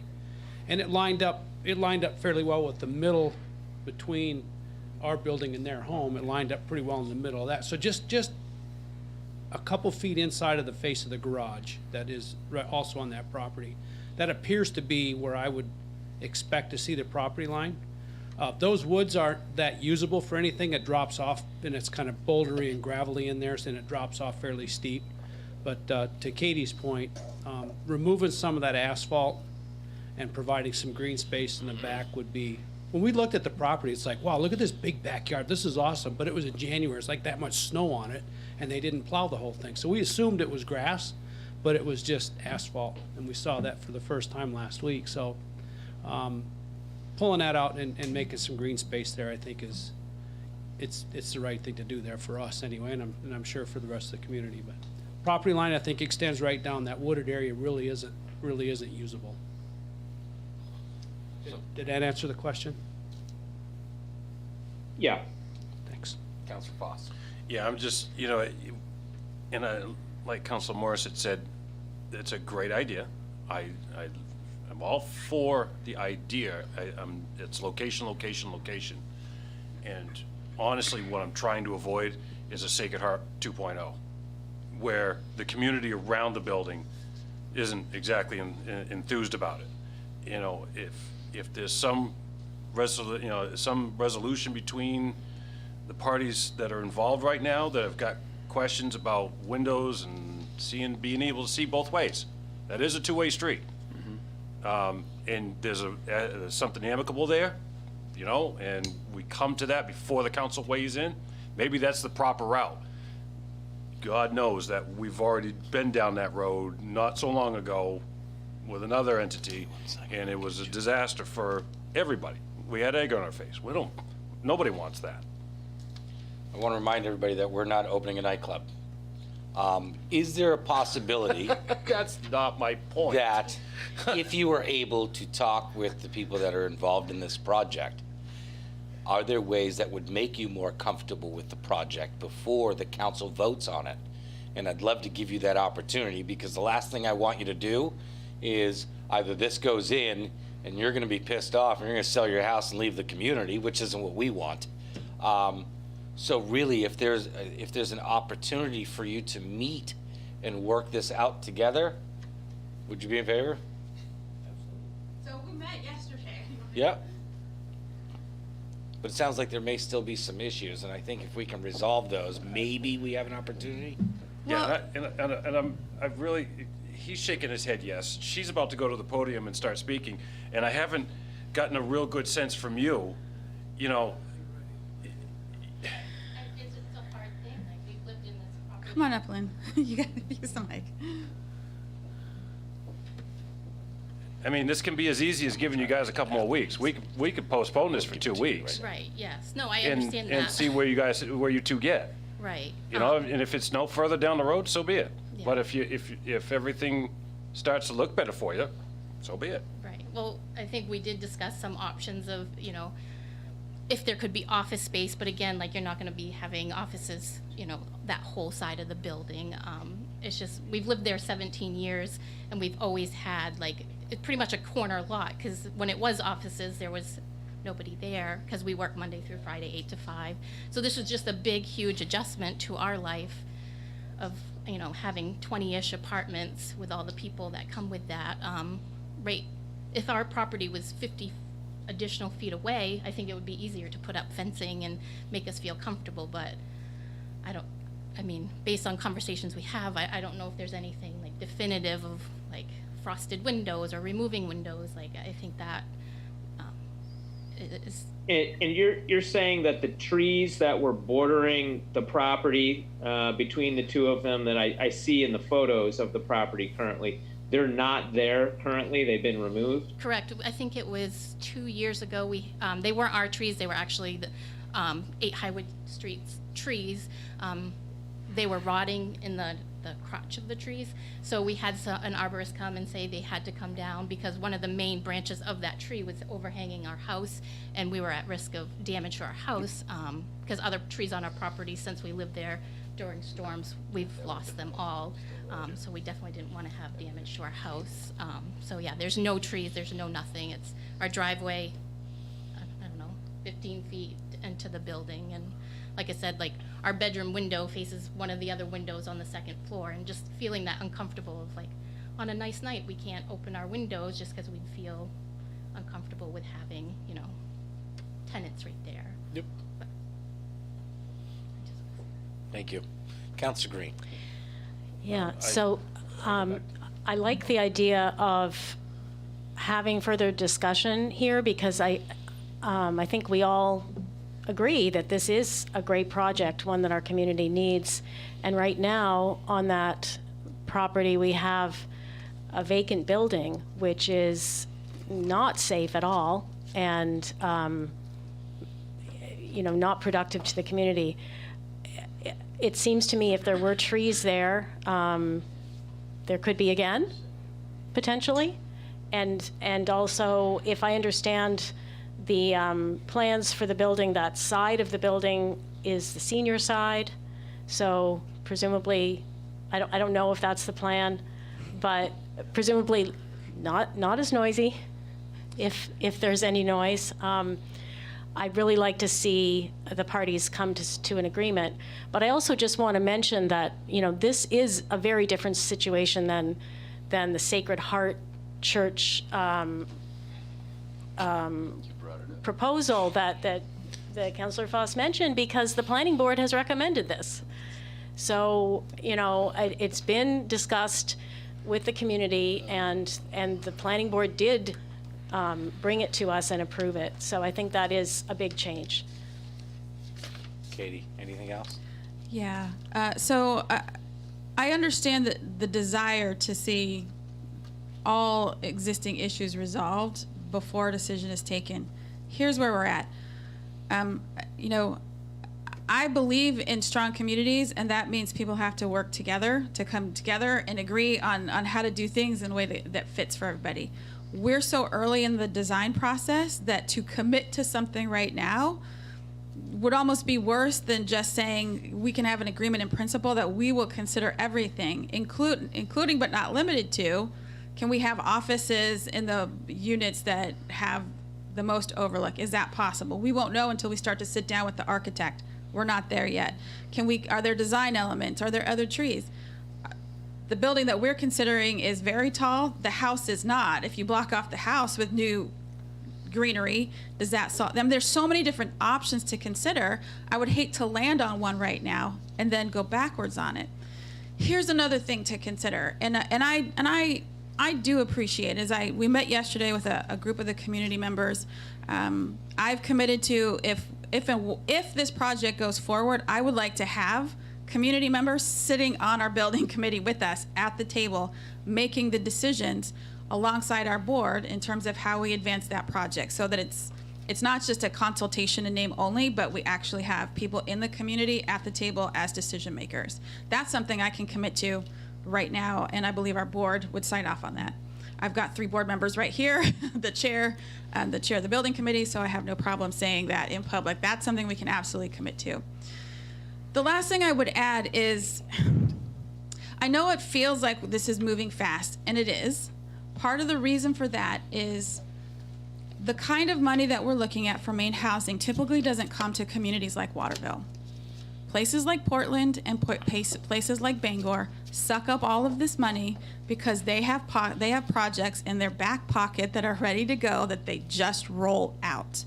Smaller communities across Maine always miss these opportunities because we're not ready to go. And the RFPs, we had like a 4-week window to pull something together. We've actually been looking at properties for the best part of 6 months trying to figure out what we could do, knowing that an RFP was coming.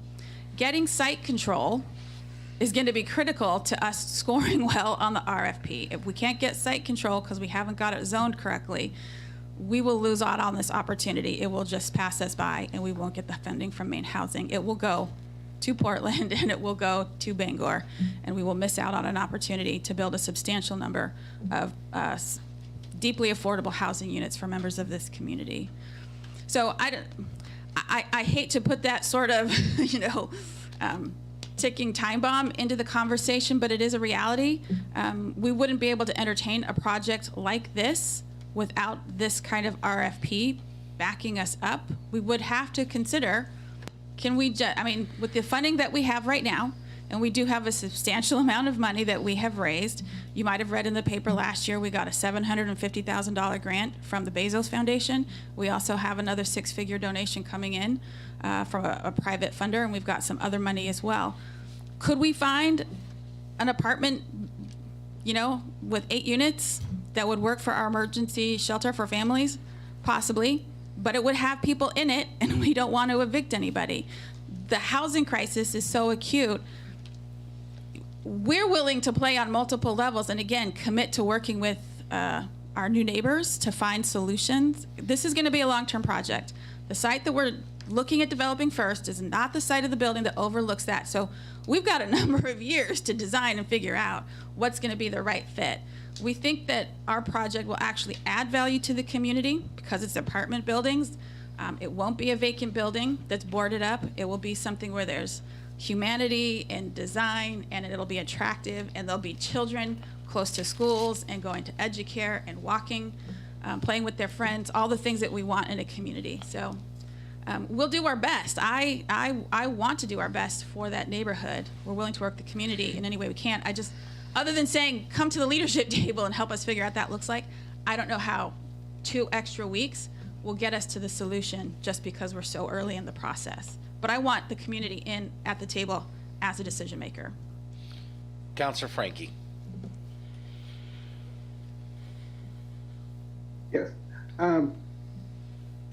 Well, I was, I've been holding my, keeping my powder dry, but after listening to Katie explain that this is an opportunity for us to convert vacant office space into a usable residential space, which is what the city desperately needs is residential space. And if it's also an opportunity to get the jump on Portland and Bangor, to start to get grants and funding to Waterville, I think we should move right ahead with this. Remember, we're just voting on zoning. This is the first vote on a zoning change. We'll have to vote on it again in 2 weeks. I think we should. I'm recommending that we go ahead and approve this tonight. So, Patty, Sorry. Oh. They do have to come back for site plan review as well to the planning board, for us to, look at window placement, buffers, all of that stuff. Patty, I have a Can question. you hit that in my- Hold on, Clepak. Patty, I got a question for you on procedure. So, because this requires 2 votes, you don't need you don't need 5 councilors to vote on it until the second vote, correct? That's a new change in the charter.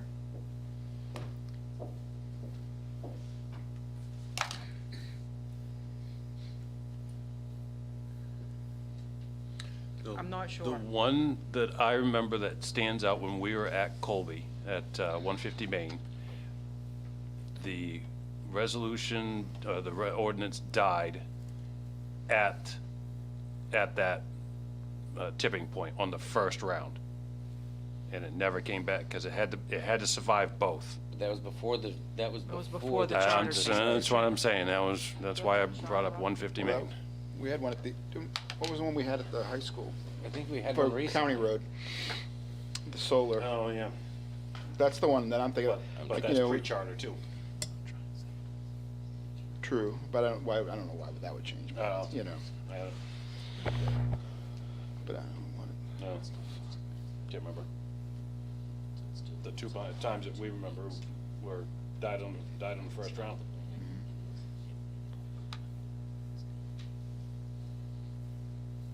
So,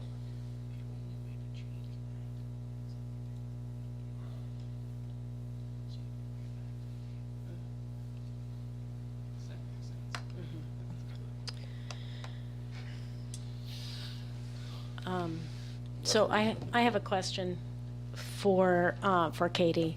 I mean, you mentioned the timeliness of this issue. If we table for 2 weeks, will you still have time to move forward with the project? No. The timeline is so tight. So here's what happens. The main housing RFP closes. We have to have our final bid in on the 2nd of June. In order for us to get site control, we've got to put in an offer. We have an option to purchase right now that closes on the 28th. If we table it again for 2 weeks, then it has to go back to 2 more votes. We will cross over that July, we'll pass through May 28th, which is when our option to purchase ends. We can't go to purchase unless we know that we can do the project that we're intending to do, and we will miss out on the RFP. I can't guarantee that we'll get the money that we're looking for, but without site, I've already talked to Maine Housing about this, without the correct zoning and the firm site control, we will lose significant points. Okay, thanks. I think we, oh, yeah. Hello, sir. Hello. Good evening. My name's Adam Murray. My wife and I actually have recently been in the area in Central Ave, and we've actually remodeled a couple apartment complexes, single-family home. One of my concerns, and I've been in touch with Katie, and she's been great to talk to over the last week. We've met as a group, and the work they're doing is phenomenal. And I definitely don't want to put any of that on pause, and I know you have timelines. I think one of my concerns with this, and knowing the funding, they have a significant amount of money at stake here, but we need to look at this at a higher level. We have a huge housing crisis in the town of Waterville. 20 units, I'm not sure what impact that has on the crisis. But we've talked about Seton. I've actually personally looked into Seton myself. There's a developer that already owns that. It was for sale last year for $2.1 million, and you wouldn't be able to take advantage of tax incentives, but there were roughly $15 million available for low-income housing tax credits and historical tax credits. That's about where you're at with the $15 million that you spoke about. Granted, it was a year ago before houses went through costs went through the roof, but it seems more in line, and that site is already planned for 60 units. So I don't know where that falls in this play, but I think we have to look beyond just this building too. Are we tying up 15 million with no next steps? Or can we use that 15 million to put a bigger dent in the crisis? So I'll leave it at that, and I appreciate all of you listening. I will say that we're not spending $15 million. Correct, right. Okay, just so, But I mean, I just want we- to make sure that we're all clear that the city is not spending $15 million Correct. on this project. I understand that. When I say we, we've kind of created a little bit of a bond just in the past week with the homeless shelter, and we're hoping to open up that dialogue even more and work together. So I have a question for you, since you're one of the people. It looks like we require a supermajority on both votes. Correct. This requires 2 votes. Would you, I don't know how your councilors are going to vote, but would you like to see it die on the floor right today, or would you like to let this vote go through as a positive, and then you still need a second supermajority vote 2 weeks down the road? That way it doesn't kill the timeline. If you squash this today, then they have absolutely no chance to either negotiate with you and make it right, or take advantage of that money.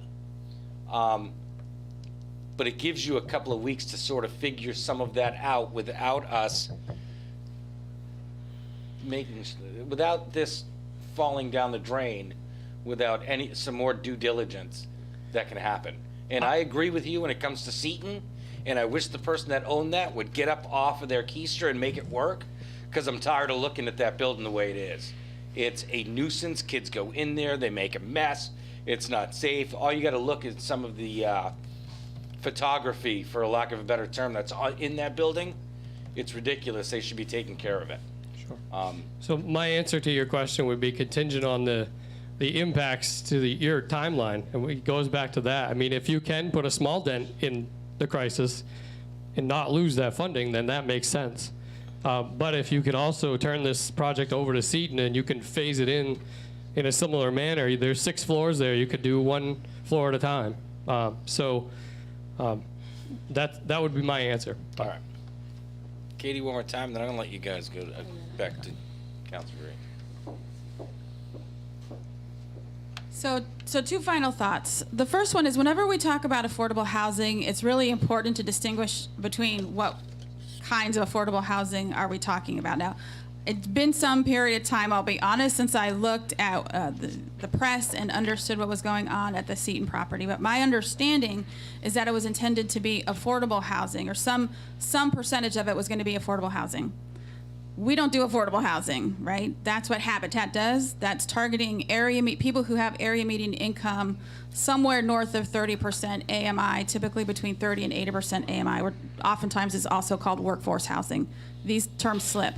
What we do is permanent supportive housing, which is really intended for people who are well below the 30% area median income, and these are project-based units. So the rental units would be project-based. That means the voucher attaches to the unit. So as long as there's somebody who's income qualified to be in that unit, they have subsidy for as long as they're a tenant. That's what keeps it really deeply affordable for some of our most vulnerable people. You can imagine if you're getting $1,000 a month on your retirement benefit from Social Security, you can't afford to pay $800 in the local fair market rent for a 1-bedroom unit.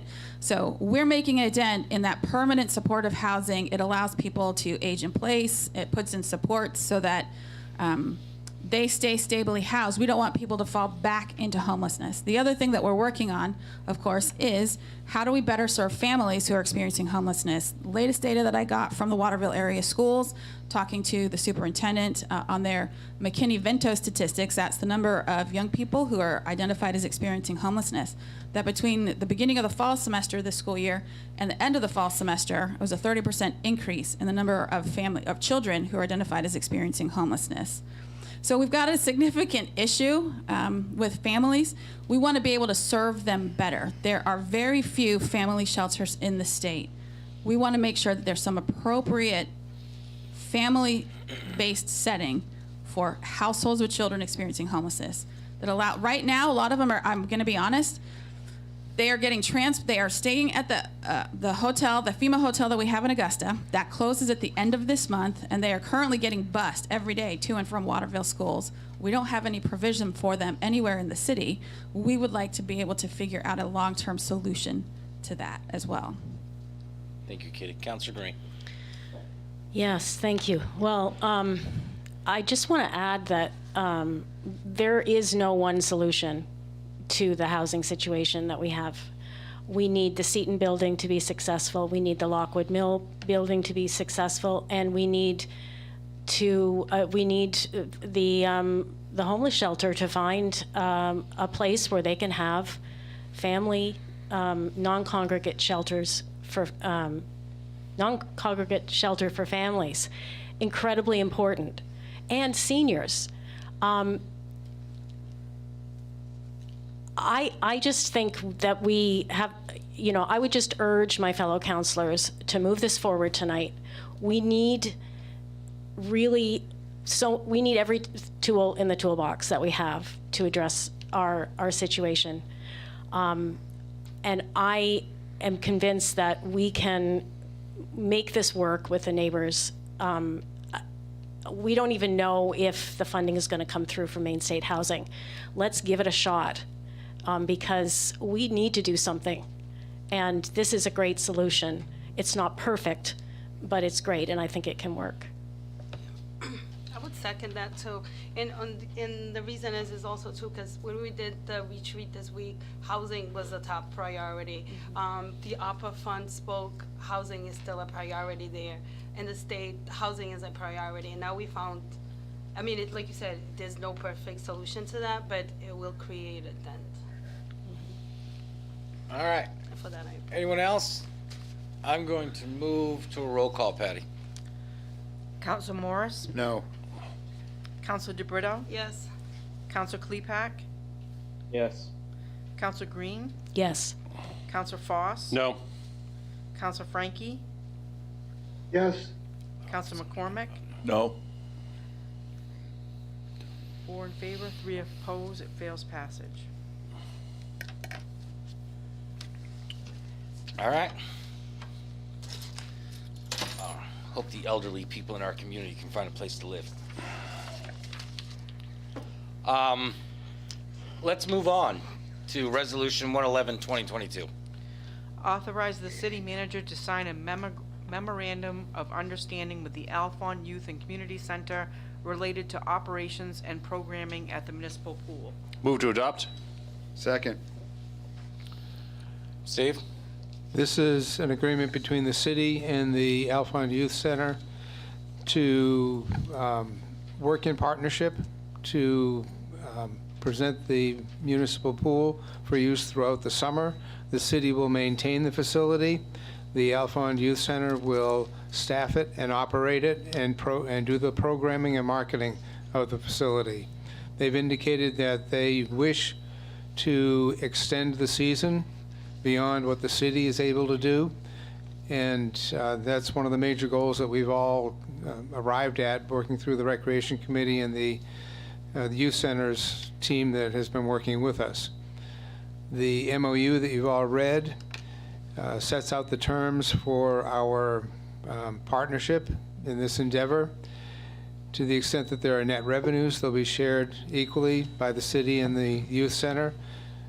To the extent that there are negative revenues, we will assume those revenues as an expense of the city unless there have been circumstances attributable to AYCC that are brought about the negative revenue. And what I mean by negative revenue is simply a loss on the season. So this is going to be a good arrangement for us. It will enable our staff to focus more on facility maintenance, and we'll get more distance out of the dollars that we spend on city staff. At the same time, the youth center is going to be able to apply their expertise in recreation programming, especially in swimming. And you all remember the swim team that was here, that was introduced to you, that was going to a national competition. They will be providing swimming lessons and other recreational activities at the pool. One of the major advantages to this arrangement is that in bad weather, where we would normally have to close the outdoor pool, AYCC will bring the pool programming indoors to their pool. So this is a good arrangement for both parties. I'm trying to get you to unload all the recreation stuff that we have to deal with onto the AYC for a while. Take all the programming. I mean, we want to deal with parks and stuff. Take the programming, please.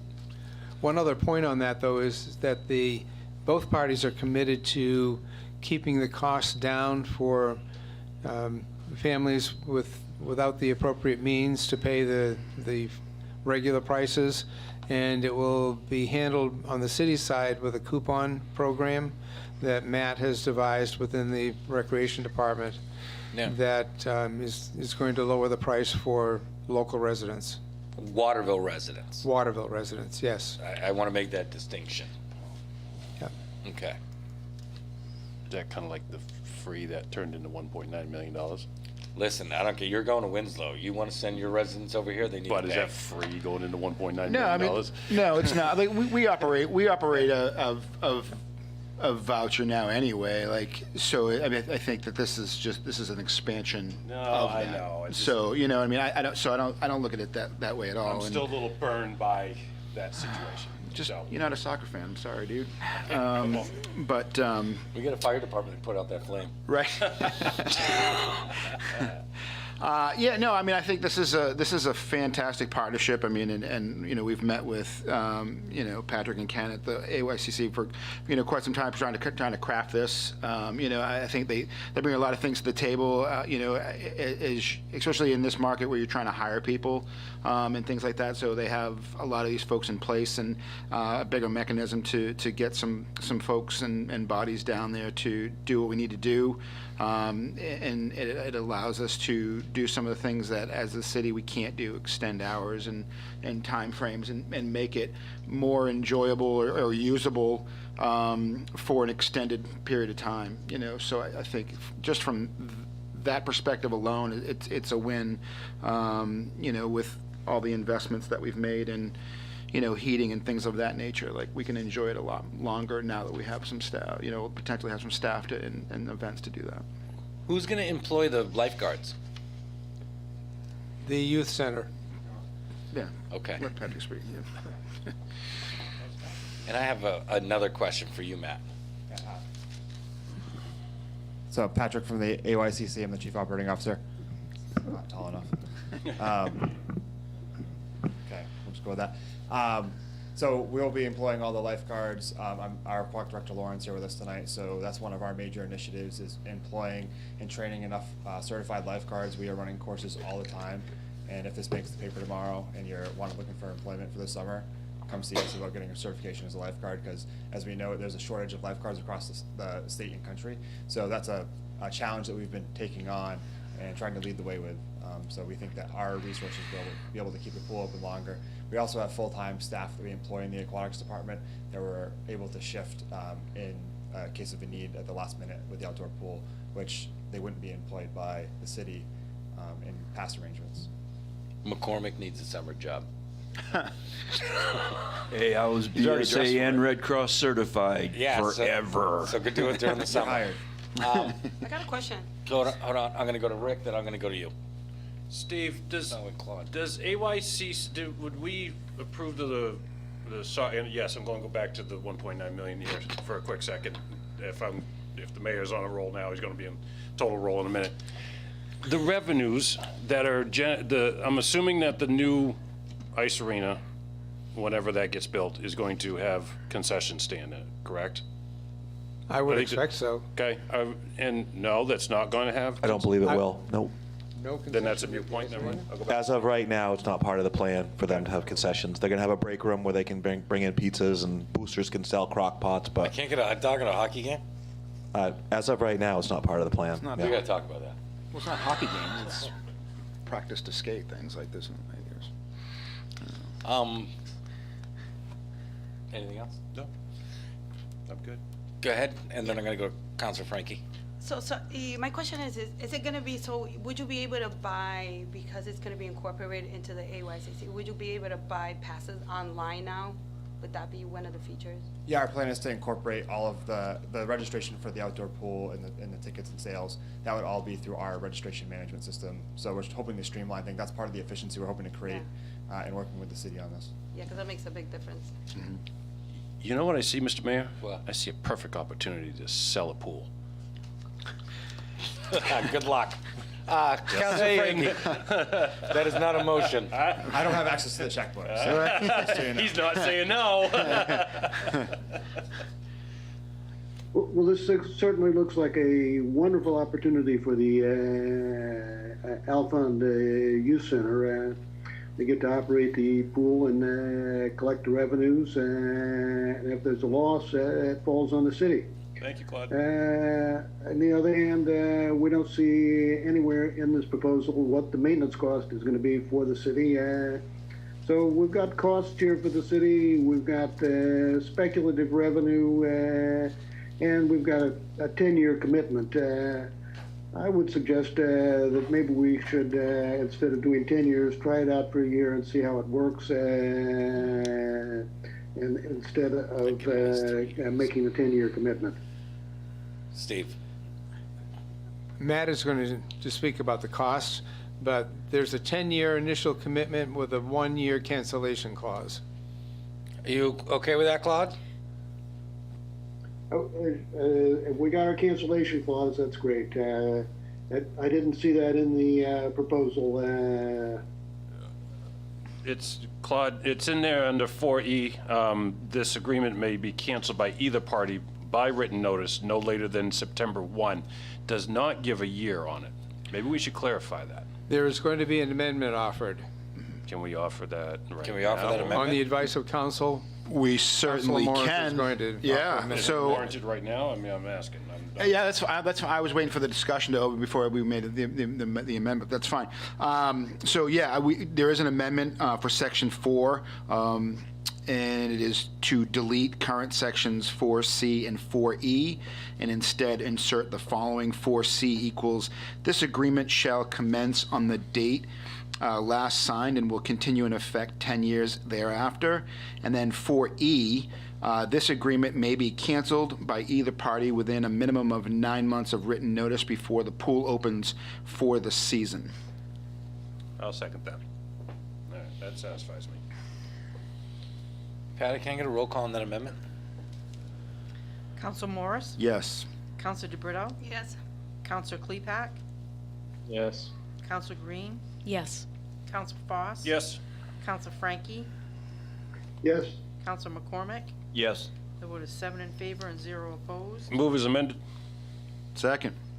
Now, Matt, question, is that property useful to us for anything during the winter? No.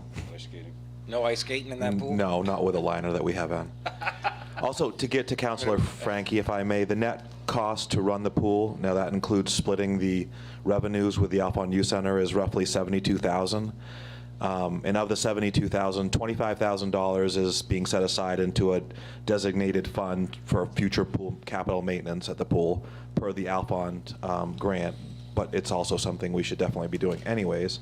And another $25,000 is for the voucher program that Steve referred to help cover the costs for Waterville resident families and individuals. I may be wrong, and it's happened before, but aren't we supposed to put $50,000 aside? Next year. Okay. It's 25 this year, one more year, and then it's 50. I was just making sure. And I think the numbers, and thank you, Patrick and Lauren, for coming tonight. The numbers that we put together, we used a couple different models, but they're conservative estimates. I really think, I'm encouraged to hear your guys' encouragement. I think it's a no-brainer. I mean, we have to recreate the wheel on the city side every year, opening this pool up for 9 or 10 weeks. These folks are pool pros. I mean, this is what they do. I really think that this new $3 million facility can meet its potential much quicker than if it was just in the city's hands. And it's hard for me to say, but I think it's true. Although you guys put anything else up there, it's going to be like AYCC Boulevard or something. Just so we're clear. We do value the. Don't get me started. Please don't get me started. Come on now. You're killing me. We do value the partnership, and again, this is just another extension of our ability to serve the community, and that's what we really want to do. So we're I thankful for appreciate the you. opportunity. Yeah. Thank you. All right. Patty, can I get a roll call? Council Morris? Yes. Council DeBrito? Yes. Council Klepak? Yes. Council Green? Yes. Council Foss? Yes. Council Frankie? Yes. Council McCormick? Yes. The vote is 7 in favor and 0 opposed. All right. Thank you very much. Welcome. Moving on to Ordinance 112-2022. Amend the licenses and permits ordinance to add Article 4, that should say flea markets, craft fairs, merchandise sales. Move to adopt. Second. Any discussion? Patty, can I get a roll call? Council Morris? Yes. Council DeBrito? Yes. Council Klepak? Yes. Council Green? Yes. Council Foss? Yes. Council Frankie? Yes. Council McCormick? Yes. The vote is 7 in favor and 0 opposed. All right. I'm going to open it up to public comments. Samantha! Anybody in waiting? Because we don't have visibility. Yeah, I can't We see. have one person waiting, Anna Holdner. Okay. Okay.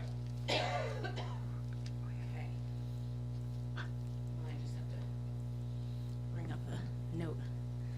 I want to start by saying I'm really disappointed that housing project didn't go through. you know, there's not much that I could say that Katie didn't say, but I will say that what happened between the neighbors and the homeless shelter from last Tuesday to this Tuesday is monumental. And they've come to a lot of agreements, and I think that's an incredibly missed opportunity, and I'm very disappointed in this council. So, just so I have gotten that off my chest. Second, at the beginning of the meeting, I was eating my dinner because I got home from work really late, and something came up about a solar farm, and I just want to really quickly clarify for everyone. So, first of all, Steve, totally understand the problems between zoning, places that we could be building houses for solar farms. But I do want to remind everyone that those two sites, one is actually an old dump and one is next to the airport and also cannot be used for housing. So those are, we had determined those two parcels to be very good income generating for solar. Because they weren't able to be used for very much else. Like, you literally can't put very much else on an old dump. And then second, I did review the minutes because I was very confused by hearing that we would have ever allowed trees to be cut down from a 70-foot buffer to a 10-foot buffer. And I'm happy to send those minutes to you guys. I did send them to Jay. And we were really clear in the minutes. It says that they were allowed to use the existing buffers on the property, which would be the existing trees. So cutting those down would be a violation of whatever we had agreed to. And that should be looked in with the city solicitor, I would say. But that's my understanding of what we did. Maybe Ann can clarify, but that's what it says in the meeting minutes. So it was 2 years ago, so there's a lot that's happened since then. I can't remember off the top of my head the conversations, but that's what the minutes say. Samantha's wound tight tonight. I'm really fired up now. So Samantha, the solar farm, the solar farm in question was 101 Webb Road, not the landfill. That's the one on 101 Webb Road, yes. 101 was a field and has been a field for eons. But it's next to, it abuts that airport, and there's so many different regulations. No, it's on the other side of the interstate. 101 Webb Road. You're thinking the one that we're talking about that's been destroyed was right beside the airport. The other one is 101, which is on the other side of the interstate, across from the landfill, was just fields. Okay. I'm sorry. And there's plenty of natural tree growth buffer. So we're not talking about the landfill one. No. But what I'm saying is the one that you're saying was destroyed. Yeah. We looked up. Yeah. I had the minutes. They're on the site plan review, like the one that we all sign. Yeah.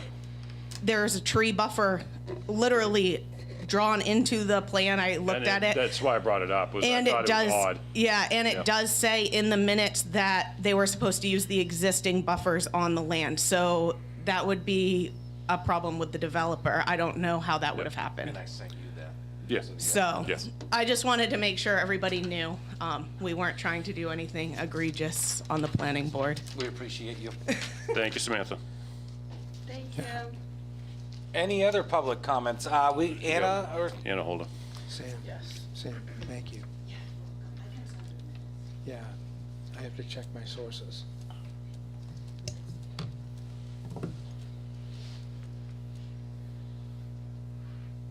They better plant those trees back if they messed up. I hope they took them out at the roots. It's gonna get harder if they took them out at the roots. They just cut them off. It's a mess. Yeah. Hi, Anna, can you hear us? I certainly can. Can you hear me? Yes. Excellent. I just wanted to say that the South End Neighborhood Association, we are doing the first of 2 bike repairs this Saturday in preparation for a bike swap later this summer. So from 9 to 3 on May 7th, that's again Saturday, we'll be down at Green Street Park, turning wrenches and fixing up bikes for area youth. If there's anyone who is free that day who hasn't seen any of the posts on Facebook, and you are interested in coming out and helping us, that we would love to have you. 9 to 3 down at Green Street Park. Thank you. Thanks. Anyone else for public comment? Seeing none, I'm going to move to councilor comments. Saturday last, we did the South End neighborhood cleanup. I want to commend the Colby girls basketball team, the girls that showed up.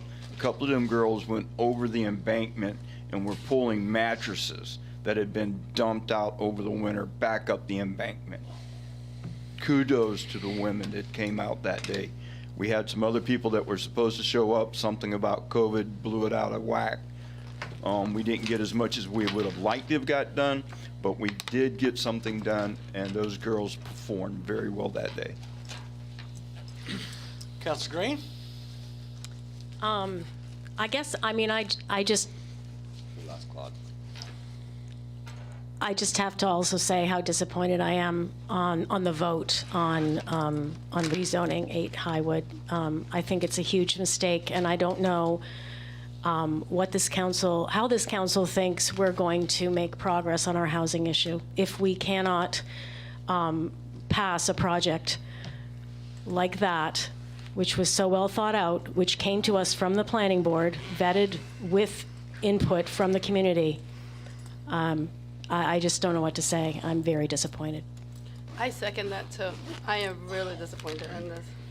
Likewise. Yeah, I don't know why it needed to die tonight. If we didn't want it, we could have done what Jay said Yeah. and let it go to the second vote. And all 4 of you could have put up for another 2 weeks, but we wanted to ram it down the agenda and be done with it. All of us. We heard that wasn't going to work. And you know what? I've sat on this council for almost 3 years now, and every time, every project has got like this impossible deadline. We've got to do the deadline. Oh, wow. And you know what? All of us sitting here, any one of us, both sides of this issue, could have put the fire out a little bit and pushed it down the road. I even offered that out there, threw it out on the table. Could we lose? Could they have lost some money? Sure, they could have. You're absolutely right. We all want projects like this. We just don't want to knee-jerk it, okay? We've done that before. It didn't go well. Right, Tom? Right, Samantha? Yep. It didn't go well. I'm not sure what you're talking about, and I think the discussion's over, the vote's I don't know that it is, because I've now heard from 4 of you that you're very disappointed in the vote. The vote is the vote, okay? I appreciate that everybody's ticked off about it, but it is what it is at this point. It was a first vote, and I think that's what really rankles is, of course, we're not always going to agree, but that would have kept it alive, just the same as tabling, and we could have voted it down the second time, but it just shows to me a complete unwillingness to be open and with that, I'm going to make an motion to adjourn. No, I'm still talking, and to take the opportunities that are before us to make changes in the city that will help people. Yeah, especially after where we took so much time talking about housing when we did at the retreat, and all we talk about is housing, and then comes an opportunity and we just shut it down like on the first, it's just disappointing. That's the only word you can say about this. The only thing I'm going to tell you all is that we are all humans making decisions for other humans. It's not a perfect science. It's not always going to work. Nope. This is one that we can't all agree on, and we're going to have to figure out another way around. But in the future, I hope that we have more dialogue and more discussion instead of just cutting things off at the knees. Before the meeting. Before the meeting. Before the meeting. Yeah. The other part of that, and we're going to move on because there's nothing else I can say. Did you have anything else? I'm sorry, I don't want to. Adjourn. Any other A councilors? motion. Yeah. All right. Move to adjourn. Great.